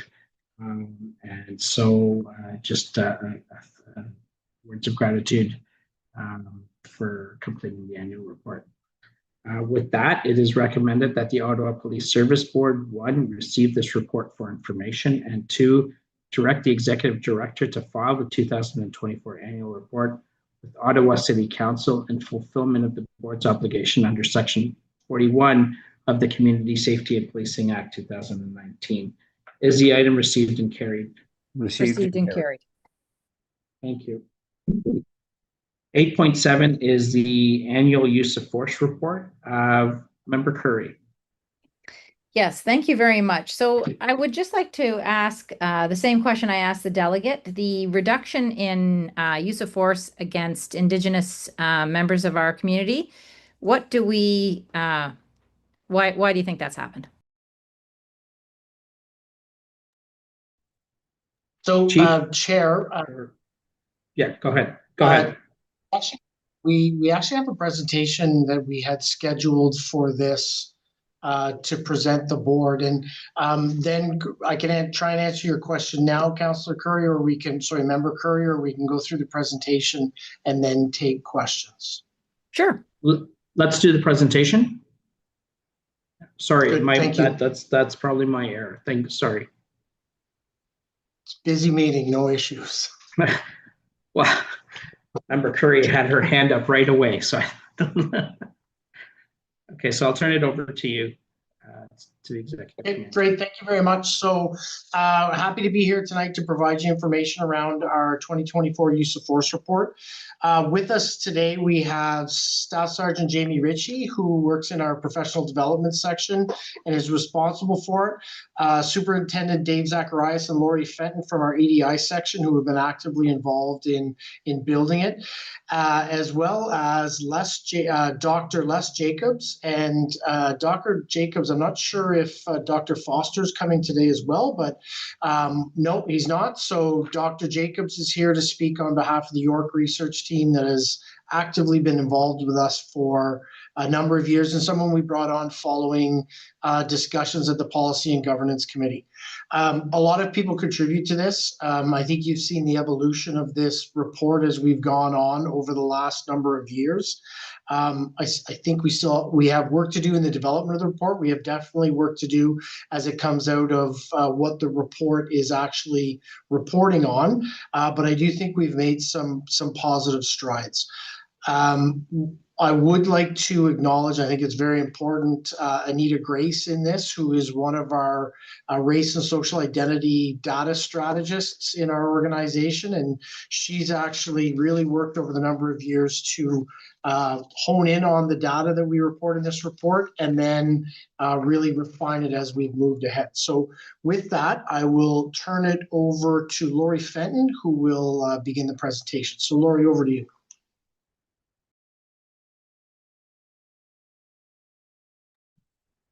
And is Laurie on? Yes, I am. Good afternoon. Can you hear me? Perfect. Thanks, Deputy, and good afternoon, everyone. We know that the police services in Ontario are required to submit a use of force report to the Ministry of the Solicitor General whenever an officer meets any of these conditions or circumstances, if you will, that are outlined here on the slide today.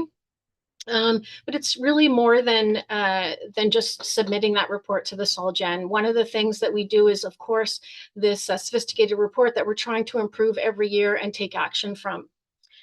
So the 2024 reports, they have been analyzed for trends and key patterns with particular attention to race disproportions and new de-escalation methods. EDI team member Dr. Anita Grace led the analysis and prepared this report, working closely with the professional development team. I'll now turn it over to Staff Sergeant Ritchie. He's going to talk about some of the investments we've made in training, as well as highlights from the report. Good afternoon. So I'd like to highlight some of our upcoming use of force training. Beginning in January 2026, the OPS is enhancing our annual use of force training by expanding it from 1 day to 2 days. We'll also be adding yearly mental health crisis response training that is now mandated by the CSPA. Since 2023, we've been using the OPIDA model, which you can see on the screen there, which assists officers in de-escalation and threat assessment. The model also gives us the framework to be able to review and evaluate the proportionality of the use of force and whether it was reasonable in the circumstances. Additional training continues to be provided to members, both in compliance with the new CSPA and in response to community input. In May, the mental health unit provided crisis intervention training to 25 frontline officers, significantly enhancing officer capacity in responding to mental health and substance use crises. This training was co-developed and co-taught with community partners and subject matter experts, including medical professionals, service providers, and individuals with lived experience. We will continue to offer this training to other officers in the future. It's important to note that it's important to note that de-escalation is a fundamental theme across all of our training, whether it be use of force, police vehicle operation, or investigative training. Next, I'd like to go over some of the highlights of the statistics. In 2024, OPS officers were dispatched to approximately 223,000 calls and affected over 9,200 arrests. They displayed or used force in 251 incidents. This equates to 1.12 use of force incidents per 1,000 calls, which is almost 0.1% of all incidents. Use of force incidents have generally trended down in recent years, going from 1.58 times per 1,000 dispatch calls in 2020 to 1.12 times in 2024. This is a 29% reduction since 2020. Notably, 2/3 of all use of force incidents involve displaying rather than applying force. This is a reduction of 17% from 2022. Additionally, there's been an 11% decrease in use of force against racialized subjects. Of the 316 individuals involved in use of force incidents, only 14 or 4% were injured. This is a 70% reduction in subject injuries since 2022. In 2024, there were 8 officers injured, which represents a 71% reduction from 2022. In our next iteration of the use of force report, we hope to be able to compare our stats to other police services across Ontario. Anecdotally, we believe that we are doing well in comparison to other services, but our goal for next year is to be able to statistically compare ourselves to other services.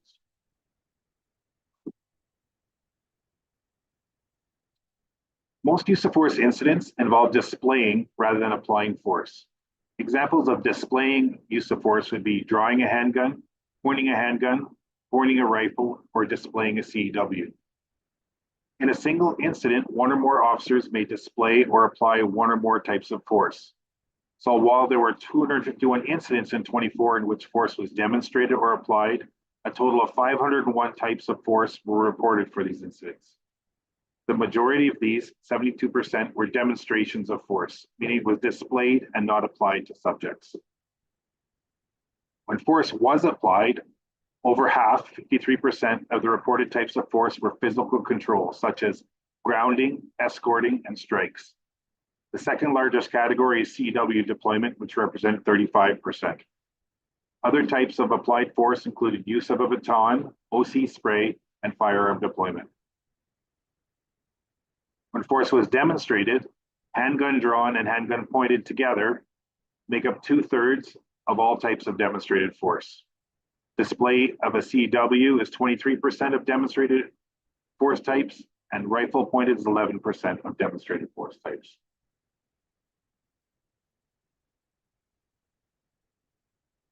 New this year to the annual use of force report is an analysis of de-escalation techniques.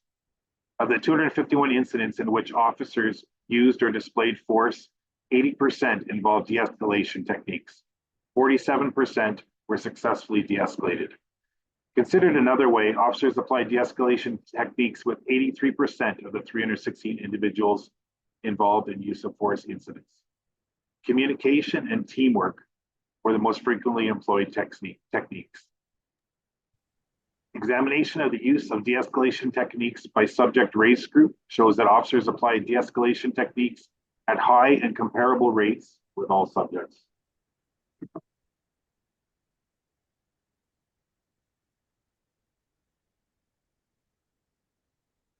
Thanks, Staff Sergeant Ritchie. Let's look into it, the perceived race and the race-based analysis portion of the report, just at a high level. We've been reporting on perceived race of subjects involved in use of force since 2020. That's when it became mandatory and added to the provincial form. 2 racialized groups are overrepresented. Both Black and Middle Eastern people are overrepresented at 3.3 times their share of Ottawa's resident population. And that's the 2021 census data that we have. Indigenous peoples have been overrepresented in the use of force incidents in some previous years, but were underrepresented this year. Given that use of force incidents have declined over the past few years, the number of subjects impacted has also declined. An exception to that is there's a declining trend of those perceived to be Middle Eastern. The actual number of Middle Eastern subjects involved in use of force incidents increased by 28% in 2024 relative to 2020. Black individuals, however, have been consistently represented at 26% of use of force subjects since 2020. That said, the number of Black individuals involved in use of force incidents has decreased by 30% since 2020. We do have more work to do. Superintendent Dave Zacharias will now speak to our commitment to continued action and some of the next steps we are taking together. Indeed, this is a shared journey towards meaningful change and progress. In line with the board's strategic direction, we are committed to ongoing action that is outlined in our Drive to strategy. For new members that don't know what Drive to is, it's our 4-year strategy. Drive to stands for diversity, respect, inclusion, values, equity, and engagement. That's our ongoing strategy right now. While we will be providing a mid-year update to the board on the Drive 2 strategy, which is next month in July, I want to touch on some specific action items that directly relate to this use of force report and the next steps we are taking with the Community Equity Council and many other partners. The new use of force community review panel will do groundbreaking work, case reviews for the use of force incidents. They were recently completed their orientation. The panel completed their training and development of case review procedures. For example, we have a terms of reference now as well. So they meet again in the fall to review all the 2024 cases. As you saw in this report, we are doing some leading race and identity-based work. This is part of our larger organizational framework we are building. This includes reviewing our human rights and racial profiling policies. There is some important work underway coming out of the recommendations that came out of from Mr. Abdi's inquest, which includes a multi-year use of force data analysis, reviewing our anti-Black racism training, and the Mental Health Change Initiative, which is focused on delivering the new mental health strategy and council. We will also be introducing new training from the province, including longer use of force training that includes additional mental health training, as well as new human rights thematic training, which came into fruition because of the new CSPA. Again, we are also preparing to pilot body-worn cameras before the end of this year with at least 50 officers. I believe DC Bell will speak more to that if you have any questions. Of course, this planned action requires continuing community engagement, partnerships, and listening circles.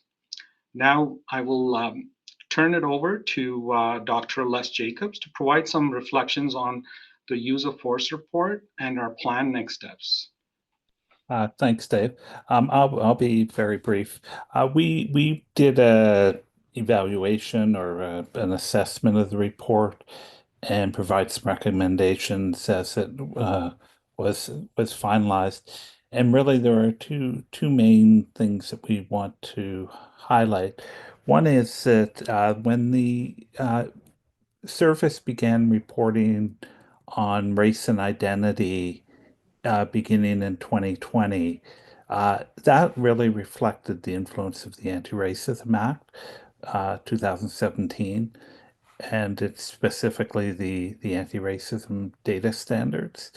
And significantly, that act arose or really applied a human rights lens to use of force. And there are fundamental principles that we think have now been well integrated into the report around proportionality, necessity, and precaution that we do want to highlight are the international human rights standards for use of force by police. The second one is that in our earlier reporting and previous reports, we've strongly recommended that the service really engage in their de-escalation data. And we were very pleased to see the first steps in that report. And the logic is pretty straightforward. As we think about KPIs in use of force, that has to be a data-driven exercise. And de-escalation data is one of the most promising because, as people recognize, there are 1,000 events where there is not a use of force incident that we can learn a lot about in order to eliminate or significantly reduce use of force exercise.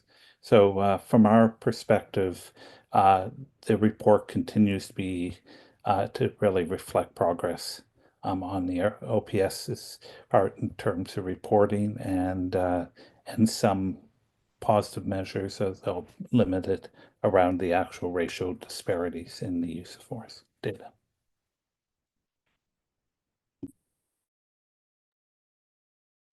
It's so that's the end of our presentation. We're happy to take any questions. We actually kept it short on purpose so that I know the board would have some questions and want to have some discussion around the information. There's much more information contained within the report that we're happy to unpack it at any level that the board wants. So Chair, back to you. Thank you. Just wait till the stop sharing. Yeah, okay, there we go. Oh, I've got a number of board members. So I know we had started with Member Curry. Why don't we go to Member Curry, Member Donaldson, and then Vice Chair Carr. All right, thank you. So regarding my question, the drop in Indigenous uses of force against Indigenous peoples of Ottawa, why do you think that is? I heard some of the reasons, but just a general comment. So what I'll do is I'll start and then I'll give Dave and Dr. Jacobs an opportunity to have some input as well. I actually think we have more work to do to actually look at, because there's rises in this around Middle Eastern males as well, and there's decreases around Indigenous peoples. So I do think we have to do more work to actually have a direct correlation between what's causing inputs up or down. My personal belief would be that we've done more training, we have more focused intent, particularly in a geographical area in the market where there is a larger number of Indigenous people. And I think some of our activities, both from a training and a deployment perspective, could positively impact our interactions with the Indigenous community. But that's speculation, and I do think it's incumbent on us to do more work to find out exactly what is driving our numbers up or down. So Dave, you want to build on that? Yeah, for sure. So again, we've been very proactive in terms of providing training, Indigenous awareness training for our members. We made that as part of our mandatory catalog within the Ottawa Police Service. So pretty much every member has received that training this past year since we introduced. Along with that, there's a lot of awareness. But from a data standpoint, I just want to I'm going to let Dr. Jacobs speak to it, but I can tell you that 1 or 2 or 3 incidents can actually have a huge impact on those numbers because it is a very small data set we're dealing with. So again, it all depends on those incidents and the time of the year, or again, I'll let the experts speak to it to help us out with that better understanding. Dr. Jacobs. Yeah, maybe to follow up on Dave's comments, that given that they're very small numbers and a couple of incidents would completely change how you would look at the numbers. That's the caution about being too optimistic about what to read into that in a 1-year number. And I would also say too that there's historically there have been observations that there's a lot of confidence in the race data standards for Middle Eastern and Black subjects, less confidence around Indigenous subject data reporting.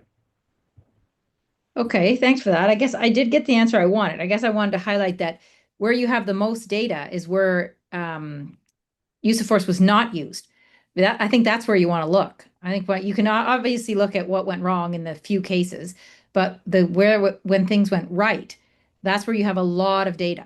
So I'd say focus on that. If I were an advice-giving person, I may be. The other thing I was going to say is I do believe that the knowledge that everyone maybe in Canada has is more substantial in terms of having a trauma-informed approach with Indigenous peoples. And I think that may be more helpful than looking at other people that may approach a police officer not knowing, hey, maybe I want to think first about a trauma-informed approach. But anyway, I will leave it to the experts, but I just think that there's helpful information in that. The other question I had was, document 3 and document 4, we have 2 recommendations from obviously people who are in the meeting, but also from Sahara, that body-worn cameras are something we need to look at. And I I have heard that there is no data to indicate that they are a helpful approach. I'm just wondering if anyone has a comment on that. Yeah, so I can start with that, and then I imagine the chief will probably want to weigh in as well. So what I can tell you is the data we do have on it comes from some of the committees that we're working with. Although we have no recommendations from our use of force committee, we know that they have met, and one of the things that they've identified as a challenge is not having any sort of video reference or any sort of reference to what was occurring with the subject at the point of the use of force. And one of the things that we believe they are very quickly going to come back with is a recommendation to adopt body-worn cameras to help their body of work. We're also bringing Carleton University around our change initiative to actually look at and examine our de-escalation practices and program, particularly as it relates to subjects who are in mental health crisis. They've right out of the bat, because they've done it in other areas, requested that we consider to use body-worn cameras in those instances so that they can have a better sample size of calls for service to review. So what we're currently looking at and contemplating is introducing on a very limited basis body-worn cameras to the number of members who have been trained around the CIT training or for mental health call response. Crisis intervention training, so that when the Carleton University experts review that data, they actually have a larger set with the body-worn camera information. So, Chief, I don't know if you have anything you want to add to that. Yeah, no, thanks, Steve. There is a lot of different opinions about body-worn cameras, but part of the goal is as well is to get a better picture of what occurred during an incident. And it could be a use of force incident, it could be evidentiary and whatnot. But in terms of having more tools to understand what occurred, there's no doubt that body-worn cameras will help that. And I've been involved with those before where, it's accountability on both sides. It's accountability for the member. It's also accountability for the citizen as well, too, that if they do make allegations, then we can check some of that on a body-worn camera as well, too. But often, too, and I mentioned it a few minutes ago, there is a lot of evidence that's gathered with a body-worn camera as well, too, to help criminal charges. There's many benefits of it. But you can always find reports that help, that support it or don't support it. There are some that do support it as well, too. I'll leave it at that. Okay. Thank you. Just three more quick questions.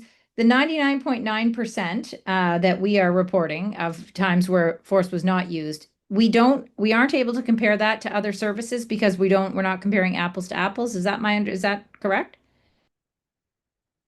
We are able to compare it to other services on as the information through the Solicitor General is being released.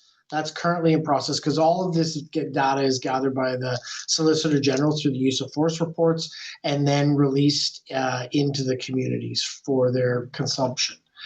We haven't traditionally reported on it year over year, but this year we identified that as a gap, and moving ahead, we'll be reporting on that. Okay, I'll look forward to that. Just the data that we have of the 251 where force was used, do we know if they are repeat offenders or if they're Ottawa residents, people who are actually live in the city that we could continue to work with, or not from the city? Do we have that kind of granular data? We have that data, but I don't believe we've actually done that level of analysis on this information, but I'll look into that and we'll be able to report back to you. But my initial review of it is that we don't do that level of granularity. It might be interesting when we're looking at recidivism and what that actually means in terms of use of force, My last question is just based on the delegation, what do you think it would take to get to zero? I'm going to let Dr. Jacobs start on that one because this is actually his field of expertise. And then I'm sure the chief, myself have comments on that as well. There's not a short answer. My own view is, I think, completely in alignment with you've said as well.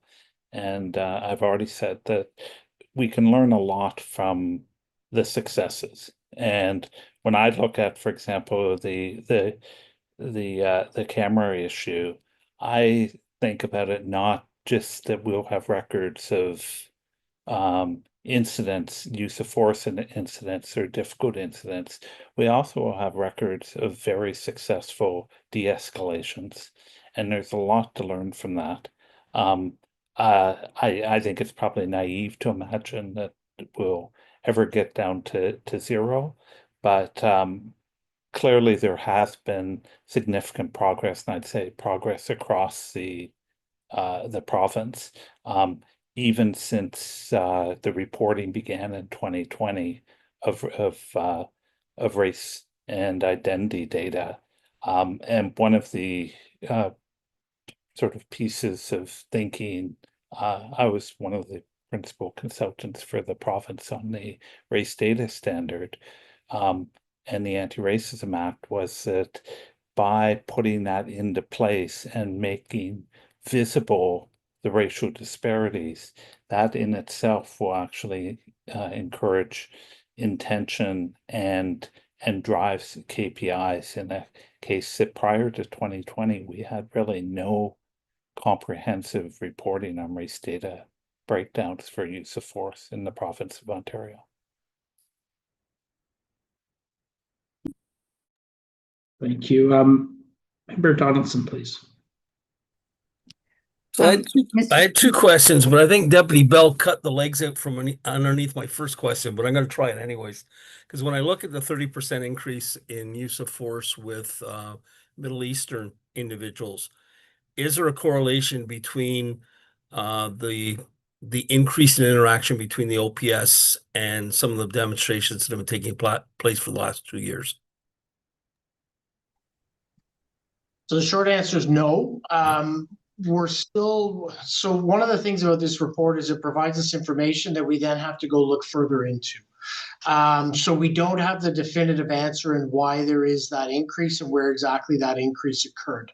One of the things that we've identified early on is several of the circumstances where there's been force used against Middle Eastern males, there's been a group of them together. So whether it be a car stop or something along those lines, and when that occurs, that gets logged in as 4 separate use of force incidents because there's 4 subjects. So we know that there's multiple subjects involved on on some of the occasions which have driven the numbers up. But that's a hypothesis right now. We have more work to do to actually look at the root cause for that increase so that we can take steps to look at how we can decrease that. Okay, thank you, Deputy. The other question, I guess, or observation is related to it can probably be challenging to de-escalate a situation if the individual who's accosting the police is under the influence or dealing with some type of an overdose. And I'm wondering if that's ever captured to show, that they particularly could be instances where it becomes much more challenging to de-escalate. And is that included in the reporting at all? So what I'd say is there's several factors that are captured. Intoxicants are captured, whether it's a mental health crisis, the mental state of the subjects involved. So that would be captured. In terms of actually correlating that to de-escalation techniques and the success of those, I don't think we've captured that data in that manner. Thank you. Before moving on to Vice Chair Carr, I may have cut you off, Deputy Chief Bell, on responding to Member Curry's question about what would it take to get the number down to 0. And maybe I'll offer you an opportunity to respond if you wish, and maybe even the Chief if he would like to. For sure. Chief, you want me to go? You good if I go first? Okay. I think kind of to build on what Dr. Jacobs was saying, I think one of the areas that we have to focus on now, we've actively invested in our members through training, and we know we've seen some positive results through that. One of the things we're undertaking right now through our district project is how are we deploying our officers? Because I think some of the disproportionality comes through the deployment of our members. That's what makes it actually systemic racism, is it's the system that's actually contributing to the disproportionality. So one of the things we're looking at through the district project is how do we deploy our members? Where are they? Because they have to be associated with the calls for service that we get. And then what activities are they undertaking when they're not engaged in calls for service? So in that, we know that we have to gather more race-based data in terms of the people that are calling us, where are we mapping these use of force cases to? How do they relate to calls for service in different geographies? And is there any sort of correlation or centralization of those calls for service that's leading to use of force? So I think initially we focused on our members, which was a good effort, and I think we need to continue to do that. I now think we need to look at the system that they work in terms of deployment to look at the next level of decreasing the disproportionality. Thank you. Very helpful. Chief Stubbs, if you would like to. Yeah, I won't say too much. Thank you, Chair. I won't say too much more on the topic. It is very complex. I think, the slide that showed, our next steps and what we have underway, all it was 8 or 9 different things that we're doing. This type of activity and that genuine effort can only do, help that number and that understanding to try to lower it. Getting to 0 is the key and the goal, but I think all we can do is apply these various initiatives, better training, focus on that de-escalation, and we do see it all the time. And I have one example from a fire captain that sent us an email last weekend where our members went to a landlord-tenant dispute.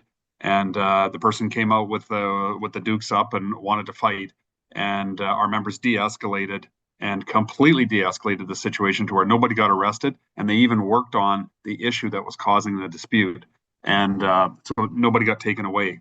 And the captain felt compelled to write me an email on it. There is a lot of de-escalation to the point that doesn't get captured, and there was no use of force used there. All talking. That was the weapon of choice we used, and it worked very well. So, but I think we're on a track of initiating a lot of different change elements that I think we'll see success in the future.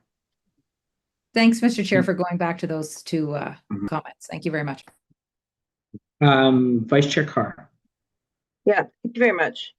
I appreciate having a presentation because the report itself was quite dense and went sort of from reports, incidents, individuals. It was hard to put the whole piece together. I will make the one comment about the presentation. There was a slide, I think it was slide 5, and it showed some measures on it and how they decreased. But those measures all use different baseline years. So we had some that were from 2020, 2022, 2023. If we're presenting data and decreases, we should be using the same baseline year so that the board can see trends. Because 1 year, I think somebody said it themselves on another data measure, showing a decrease in 1 year since 2023 doesn't help us depict trends. So if we're going to present data, they need to use the same year so that we can see the trends when presenting and not just, showing the success points. Because to me, when I look at the data in the report and the slide, that there's an 11% decrease in applied force on racialized subjects, but none of the data that was presented to us shows, that really the 11% increase in the previous year in terms of racialized individuals making up 57% of the subjects. That's an important factor that wasn't included in that presentation. So just a comment in terms of how the data is presented.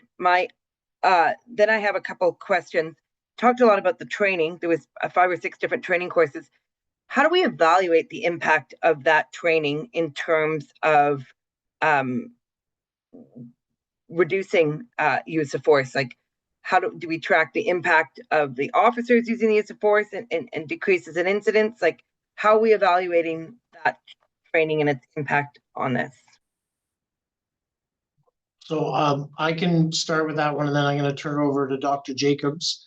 So one of the things that I think is important to highlight around the training is much of this, not that it avoids us from evaluating, but much of this around use of force is mandatory provincial training that's dictated through the adequacy standards. So we can add to that, we can augment that as we do further research into its effectiveness or areas that can enhance its effectiveness. But at the end of the day, we're provided a training standard, and that's what comes forward to us that we is what we have to deliver to our members.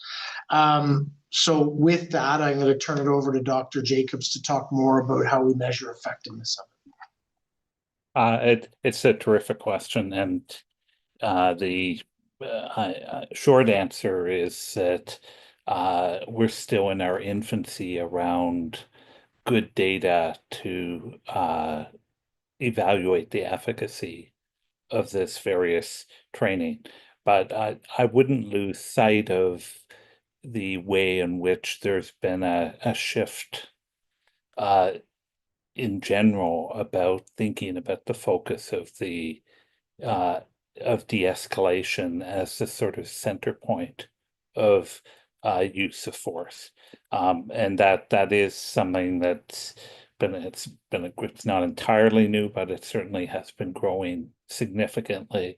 It's a bit of an act of faith right now, but in a way, this report, as I said in my opening comments, is really a step forward in gathering data to sort of validate the value of this type of training, and probably realistically identify gaps and improvements for future training, and really the commitment on the side of the OPS to not only deliver the provincial minimal standard, but actually that they're exceeding that standard and expectation.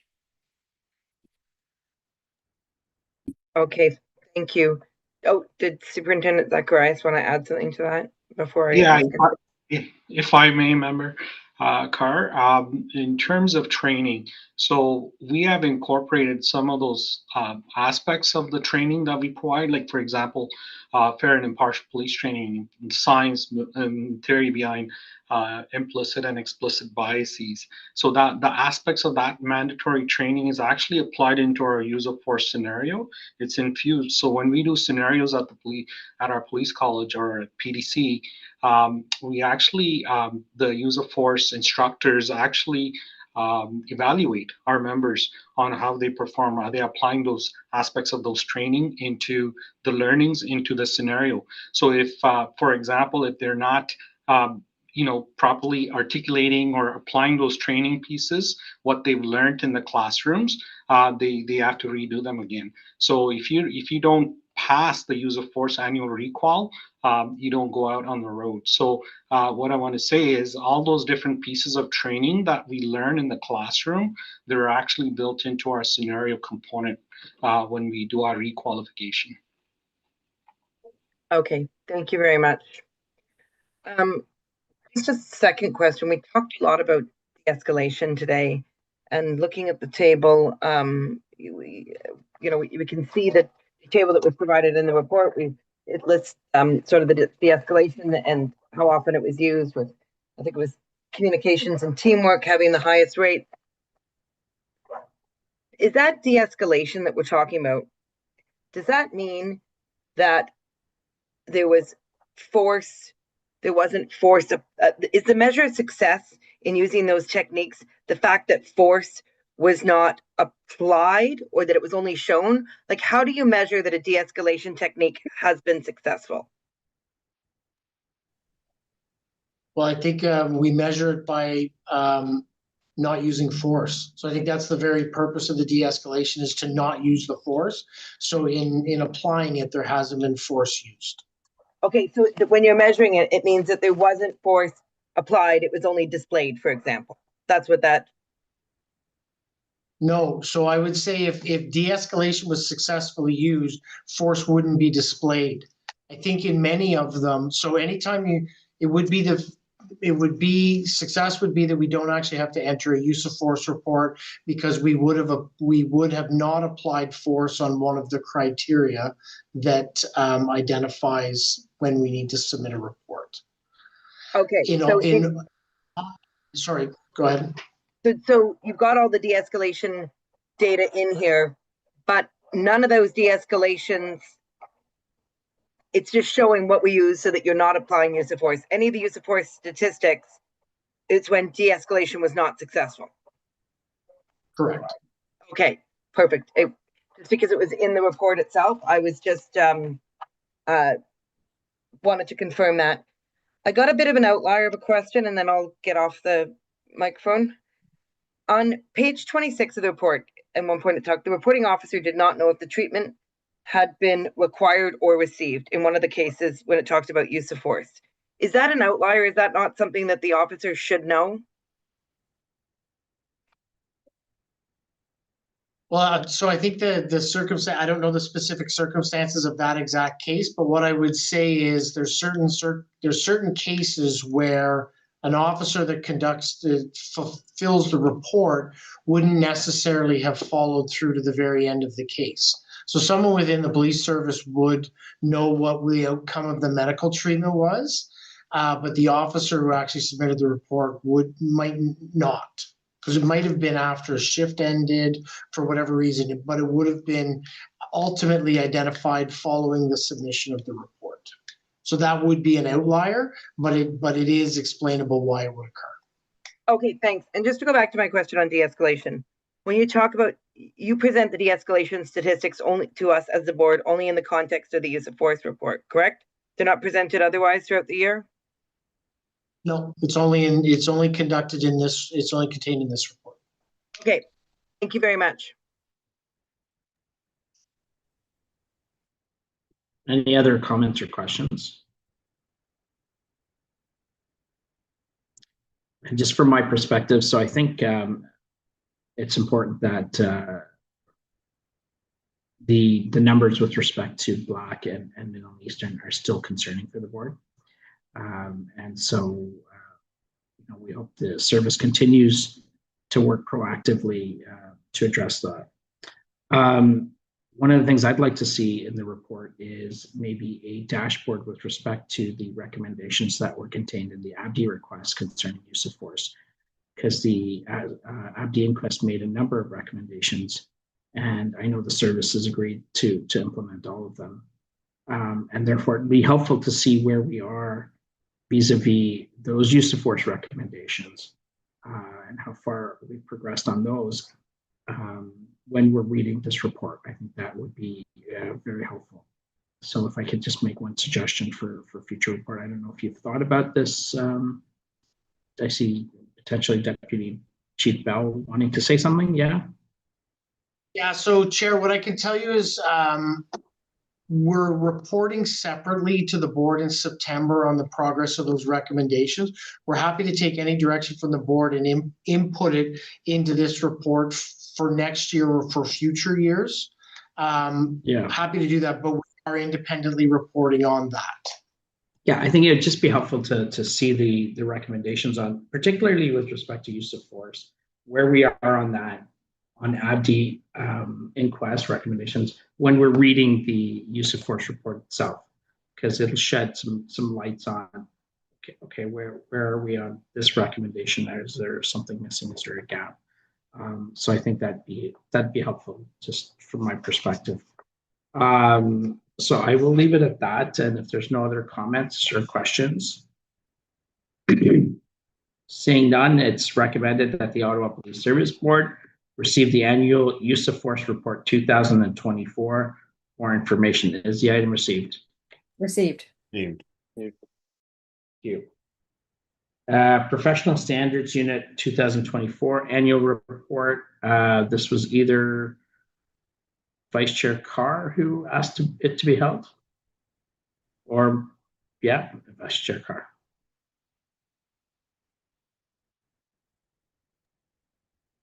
Vice Chair Carr hit the wrong button. I think so. You just lost her, right? Yeah. Okay. We had the 8.9, was that also, hold on 1 second, okay.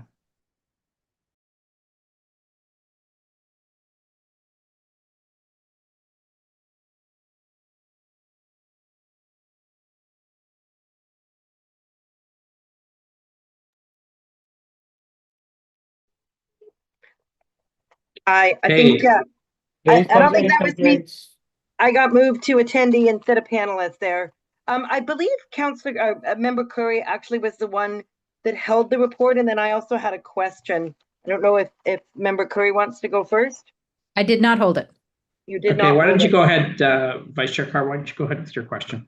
Because I have to That's open right. my page now. Okay. Sorry, it was No just worries. a tiny question. Can you just give me 2 seconds? Yeah. I'm a little flustered when I got moved off the call.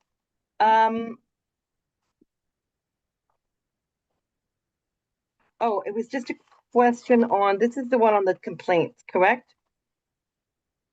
I was trying to understand why on the table, classification of public and internal conduct complaints. Driving related conduct, including red light, ASE, at-fault collisions in the table showed 172 from January 1st to March 31st, 2024. But in a separate section of the report, it talked about 590 of these infractions for the entire year. And so I was trying to understand why it wasn't presented as a total on the annual basis. So if you go to the table 2, it shows 590, but in the table 1, it showed 172 for just 3 months of the year. And I was just trying to understand why we're using a partial year in the first table. Chief, can I turn this over to you and your team? I am just, electronically just trying to fumble going back and forth. If I'll just, I don't know if Acting Superintendent Maz, are you on the line, Maz? I don't see him here. I think my sense is, Vice Chair Carr, we might have to just take that one away and maybe get back to you just to. There he is, but yeah. Maz, did you hear the question? Yes, yes, sir. Sorry, okay. Another one. Thank you for your question, and the reason we split that is because that's when the CSPA came in was April 1st. So that's the only reason why we did that, because we had to report on PSA versus CSPA, and that's where it took us to March 31st. Okay, because of the changes that happened in terms of reporting complaints. Okay, that makes sense. Okay, thank you. Thank you. Any other questions or comments on this report? If not, it is recommended that the Ottawa Police Service Board receive this report for information and in compliance with the requirements set out under Section 215 of the Community Safety and Policing Act 2019 and Ontario Regulation 90-24. Is the item received? Received. Okay. Community Safety, item 8.9 on our agenda, Community Safety and Policing Act 2019. This was held as well. And remind me who it was that held this. Okay, Vice Chair Carr. Yeah, it might have been me. I just have one small question. Yeah. When we're talking about the training compliance with respect to the CSPA, talked about, this obviously scale the transformation, put pressure on the organizational capacity. We've had challenges with access to the mandatory training required under the CSPA. How are we tracking, I understand the internal strategies, but how are we tracking there's not a lot of specifics in terms of how we're tracking to make sure that this gets done. And is this something where there needs to be pressure put on to the OPC? I mean, it is a little bit of a concern that the CSPA is been in effect for over a year and we're still falling so far behind. Are there any statistics on the percentage of people that have completed or any of that sort of information that can be provided to the board?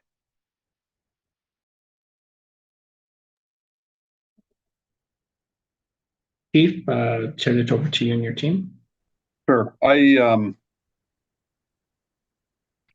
if John Steinbach's is he on? If I can get John on. One thing I will say is, and being here at the Association of Chiefs of Police Association meeting, I've spoken to some chiefs and we have talked about the CSPA, and we're all struggling with this.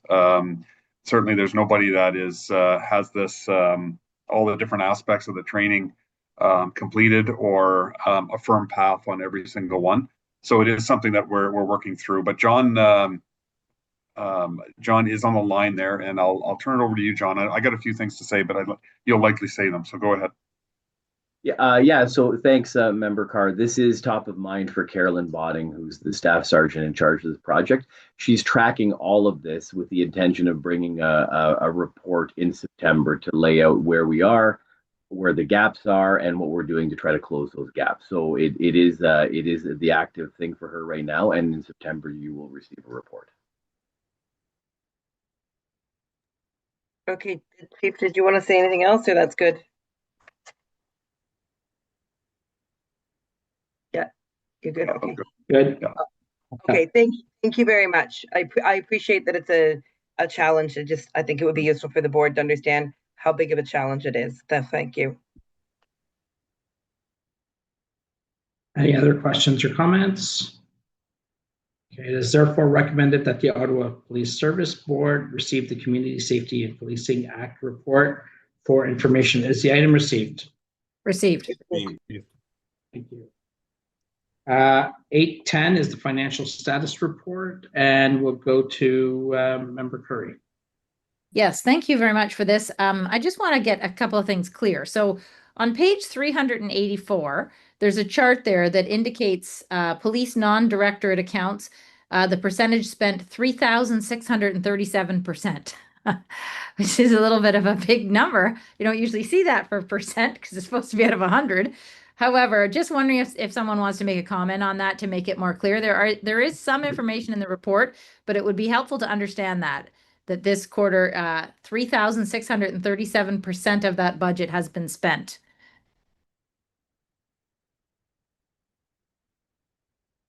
Chief, Stephanie Bell, yeah, okay, go ahead.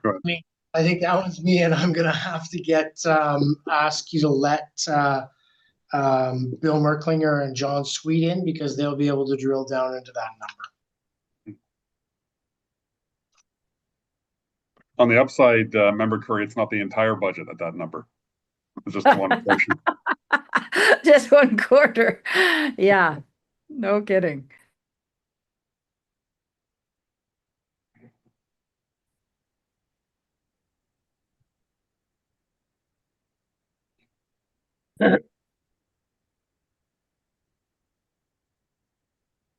So John or Bill, I'm not sure who wants to answer that question. Did you hear the question, John? Yes, I heard it, Steve. Okay, good. Okay, thanks for the question, Member Curry. So yeah, the large overspend on that directorate for this quarter is due to revenue accruals. We had the majority of our revenue for the federal and provincial funds in that directorate. We accrued a lot of that money at the end of the year because we hadn't received it yet.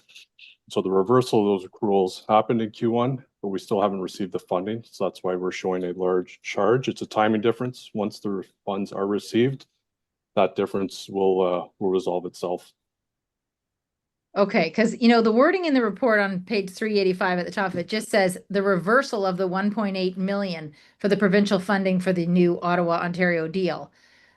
Makes it seem like this deal has been reversed, that we were to get 1.8 million, we're not getting it. So just so we're all clear, we're still getting that nothing has changed. It's just a timing thing, as you said. Correct. It was the reversal of the accrual. Sorry, not reversal of the agreement itself. Yes. Wonderful. Okay. So then the other question, which leads me to believe that this is actually a problem for us, is it not? Like when we are we've spent it, but we haven't gotten the funding for that. How else does that affect us?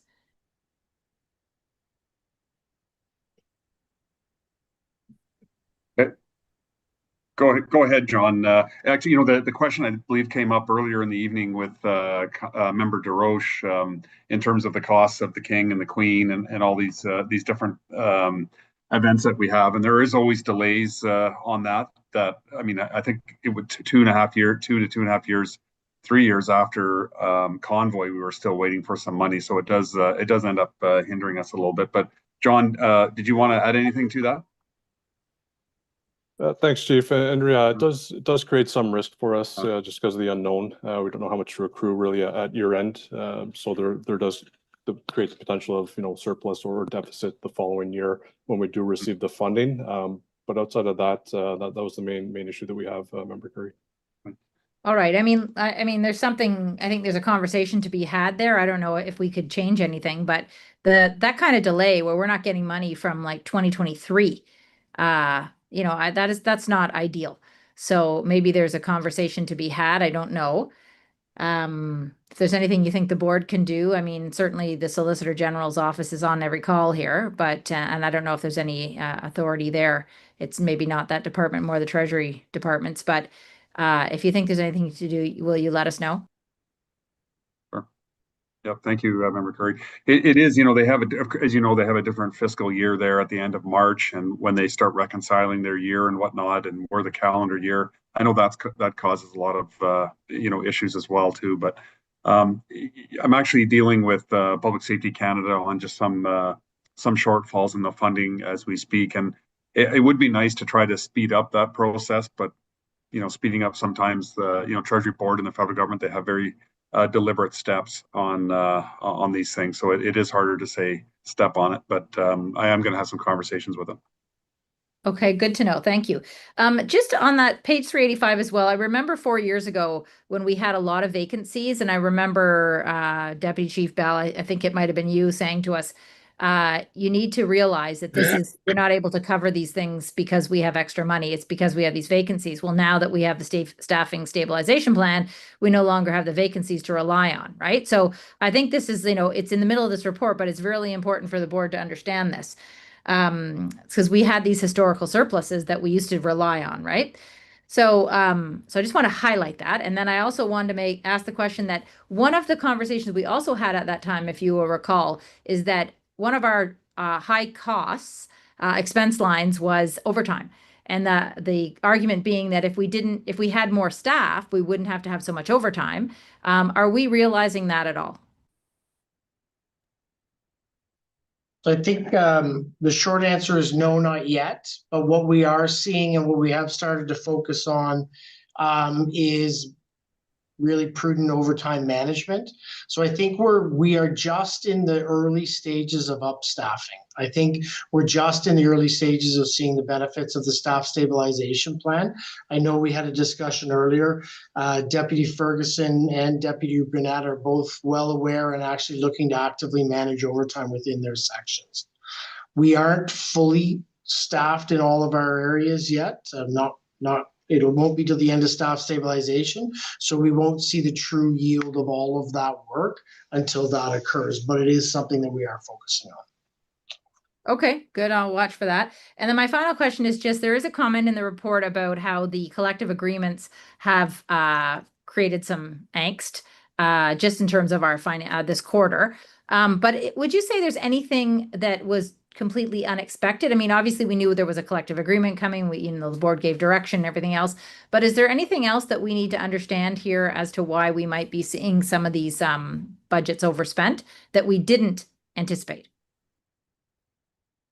I think it's not angst as much as it is a direct pressure to our budget that when we created the budget, we didn't know the finalized numbers of the collective agreement. We now have that, and we know that what we budgeted is less than actually what the collective agreement's costing us, creating that pressure. I think there's some other areas that we identified early on as risk that could create pressure on our budget this year. I don't believe one of the areas of pressure is funding from the federal government. I know the chief's actively worked on that, and we have commitments from the federal government to make us whole on that amount of pressure that we're seeing. So I don't think there's any in there that were out of left field. I think we potentially identified them all, and then we're seeing some of those risks we identified not come true. We're seeing many of them come true, and that's actually what's creating the pressures we're seeing within our budget. Okay, great. And don't get me wrong, I'm, getting the collective agreements done was job one. It's just that I wanted to understand if there was anything unique. So I'm not hearing that. I know there's always a level of risk, right? Especially in the benefits category. But thank you for that explanation. Those are all the questions I have on this. Thank you, Mr. Chair.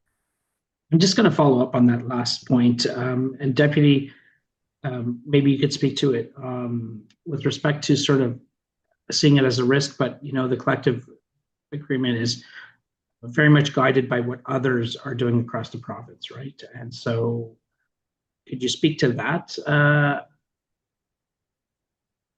Yeah, absolutely. So their collective bargaining process, as we've talked about before, is happens within the police sector. So whatever settlements happen in other areas because of our arbitration system, ultimately we need to keep pace and stay in line with those. We know that the board went into collective bargaining late in the game. There was many, just in terms of the timing that our contract came up, there was many other contracts that had been settled at that point, and that's the environment that we had to negotiate in.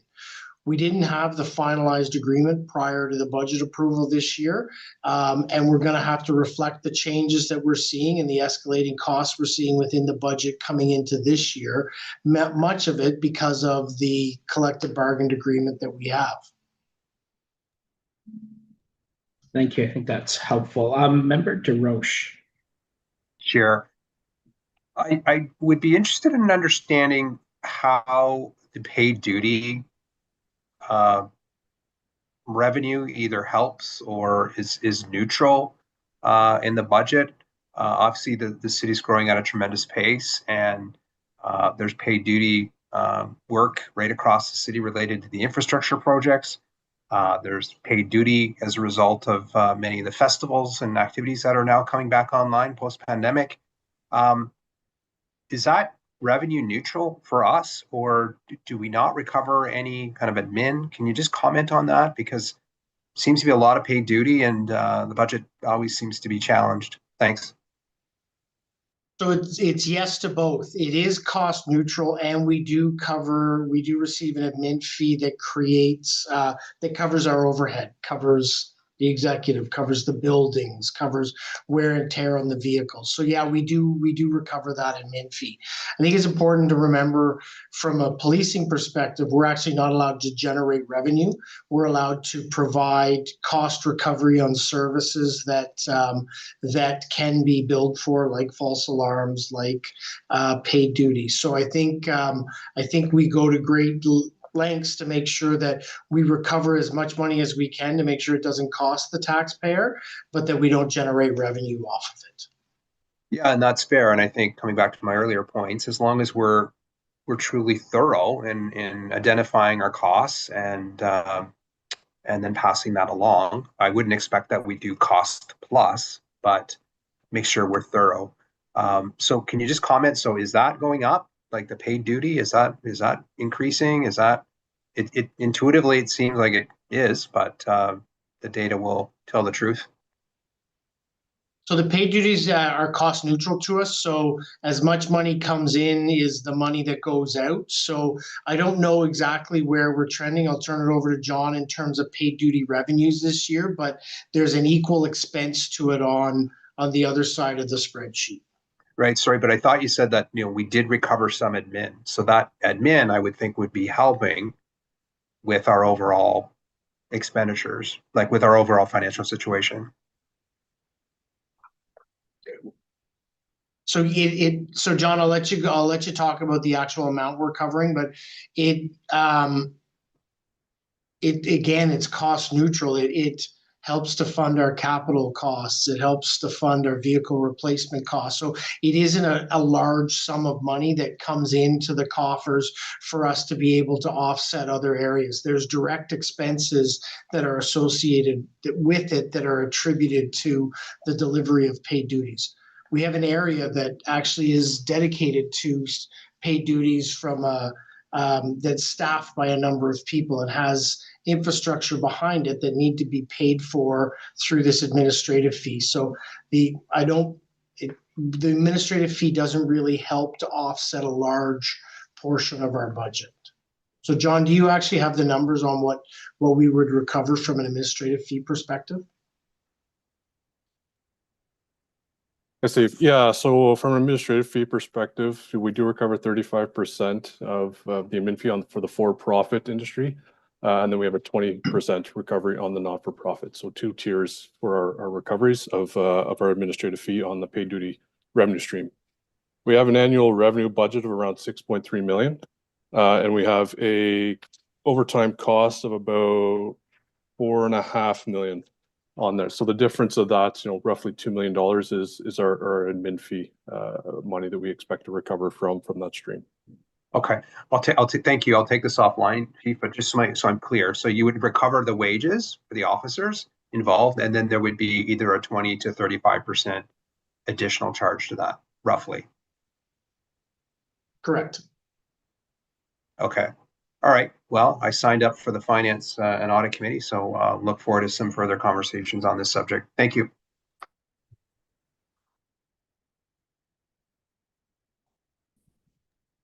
Thank you. Any further questions, comments? If not, we'll read in the recommendation that the Ottawa Police Service Board receive the financial status report first quarter 2025. Is the item received? Received. Thank you.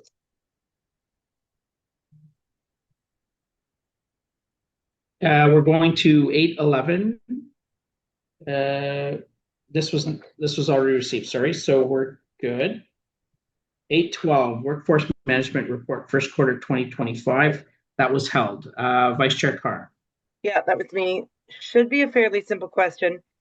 Just with respect to Table 2, we talked about the workforce attrition. I believe that in the Drive 2 strategy that there was a commitment. One of the pillars was with respect to the work environment with members, talked about self-identification data collection. And I'm wondering if we would have enough data to be able to break down the attrition of racialized versus non-racialized. And the reason why I ask that is that I think it's really important when we've got that commitment to the Drive 2 strategy and improving things for the members, that we as board members can see the differences between attrition between racialized and non-racialized. And then also I was wondering if it's possible when you show attrition for resignation, is it at all possible to break the data down so that we know when people within a time frame of years when they're leaving, like if there's, because certain data points, if we've got a lot of people leaving under 5 years, then that's a concern. Is it possible to break it down between like 1 year, 2 to 5 years, 5 to 10 years, how much service they have when it's a resignation? Do those two questions make sense? So, yeah, they both, sorry. No, go ahead, Deputy Chief Bell. Yes, they both did make sense, Member Vice Chair Carr. So, and we will look to include that data in this as we move ahead. So specifically, the tenure of the people resigning, because I think retirement is just retirement, tenure of the people resigning, as well as demographics of beyond gender, beyond male and female, but actually race and social identity based data in terms of the attrition we're seeing. Those 2 points, is that correct? Yeah, I mean, I would like to be able to see that data to see if there's any systemic issues. So thank you very much. If you could provide that, that'd be great. For sure. Now, sorry, just for my own clarity, are you looking for that as a move forward to be embedded into the quarterly reporting? Or are you looking for us to update this report? Going forward is fine. Do I need a motion, or that can just be direction and that will be incorporated? Yeah, I think going forward, I think Thank you. Yeah. Member Henschel. Just on that same vein, would there be any value in sort of tenure on retirements, because people can retire at different points in time, I imagine, on the policing side at least. Just wondering if that might be helpful again for the different categories, to see if there's certain categories that are retiring, let's say, as soon as they can versus staying on.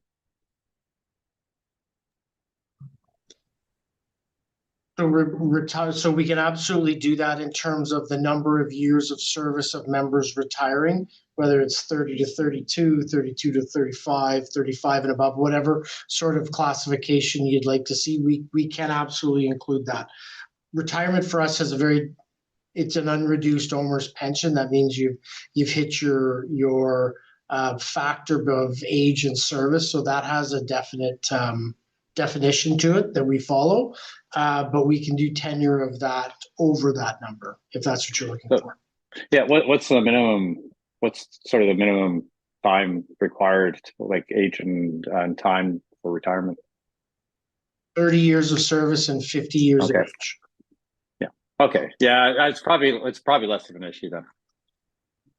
I was just thinking more of what happens to some other organizations where there's an earlier retirement, right? And where you see certain trends, but I think with that definition, I think it's probably not necessary to the extra work. Thank you. Any other questions or comments? Okay, it's therefore recommended that the Ottawa Police Service Board receive the Workforce Management Report first quarter 2025. For information, is the item received? Received. Received. Thank you. The next one I have is the last item. Am I correct? Are we going to 820 letters of commendation? Did we do the outstanding board inquiries earlier? I thought that was it was received. Okay. Yeah, then we are on the last item. Last one. Okay. So I'll turn it over to service, to the chief or Deputy Chief Burnett is usually the person, but I'll turn it over to you, Chief. Thank you, Chair. Paul, over to you. Thank you. I have a number of commendations that I'd like to present to the board today. It's been over a month, but I think you'll find a lot of these very interesting. This one's dated May 15th, and it's from a member of the public. Dear Ottawa Police, I'm writing to express my sincere appreciation for the respect and professional conduct of one of your officers during a traffic stop this morning. Wednesday, May 15th at approximately 8:05 a.m. near the intersection of Viewmont Drive and Merivale Road. Unfortunately, I did not catch his name or badge number, but I hope this time frame and location may help identify him so this message can be passed along. I had mistakenly driven ahead of a long line of vehicles thinking they were turning into a nearby school, when in fact they were lined up to turn left at the light. The officer who stopped me handled the situation with calm, authority, and fairness. He gave me a chance to explain, offered a firm but respectful reminder, and chose not to issue a ticket or formal warning. Despite the initial nerves, I left the interaction feeling grounded and genuinely grateful. His approach turned a potential stressful moment into a constructive and human one. I know traffic enforcement has become especially important with the recent rise in pedestrian incidents across Ottawa. And I support the increased presence on our roads. Please extend my thanks to the officer involved. I imagine your team doesn't often receive praise for traffic stops, but I felt this deserved to be acknowledged with appreciation.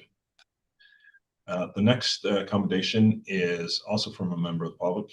Hi there, sorry to follow up so soon, but I had a request if it's all right. There have been a few officers who helped me recently with mental health related calls, and I wanted to know if it was possible to get some of their information so I can send them a gift, and also to know what kind of gifts are allowed. Though words may be sufficient for others to express their gratitude, the manner in which they handled my case was extremely professional, and they made me feel incredibly safe and well taken care of. If this is a fair request, please let me know. I was planning on maybe writing them each some letters just to express my thanks, and maybe a gift like a snack from Tim's or something just to contribute. Thanks again for your time. May 29th, a member of the public wrote, good morning. I attended the royal festivities along Wellington on Tuesday morning. Although the vast majority of the crowds were in good spirits, there were a group of freedom fighters were standing present. I don't think they meant freedom fighters. I was so impressed by officers' professionalism. The freedom fighters relentlessly taunted the officers as they stood at their post. I know that someone could say they were just doing their job, maybe, but I was really proud of these men and women. They represent what professionalism really looks like. I would also note 2 officers extended kindness to a gentleman trying to get over a curb with his scooter. They walked over, lifted the scooter up onto the sidewalk, and walked right back.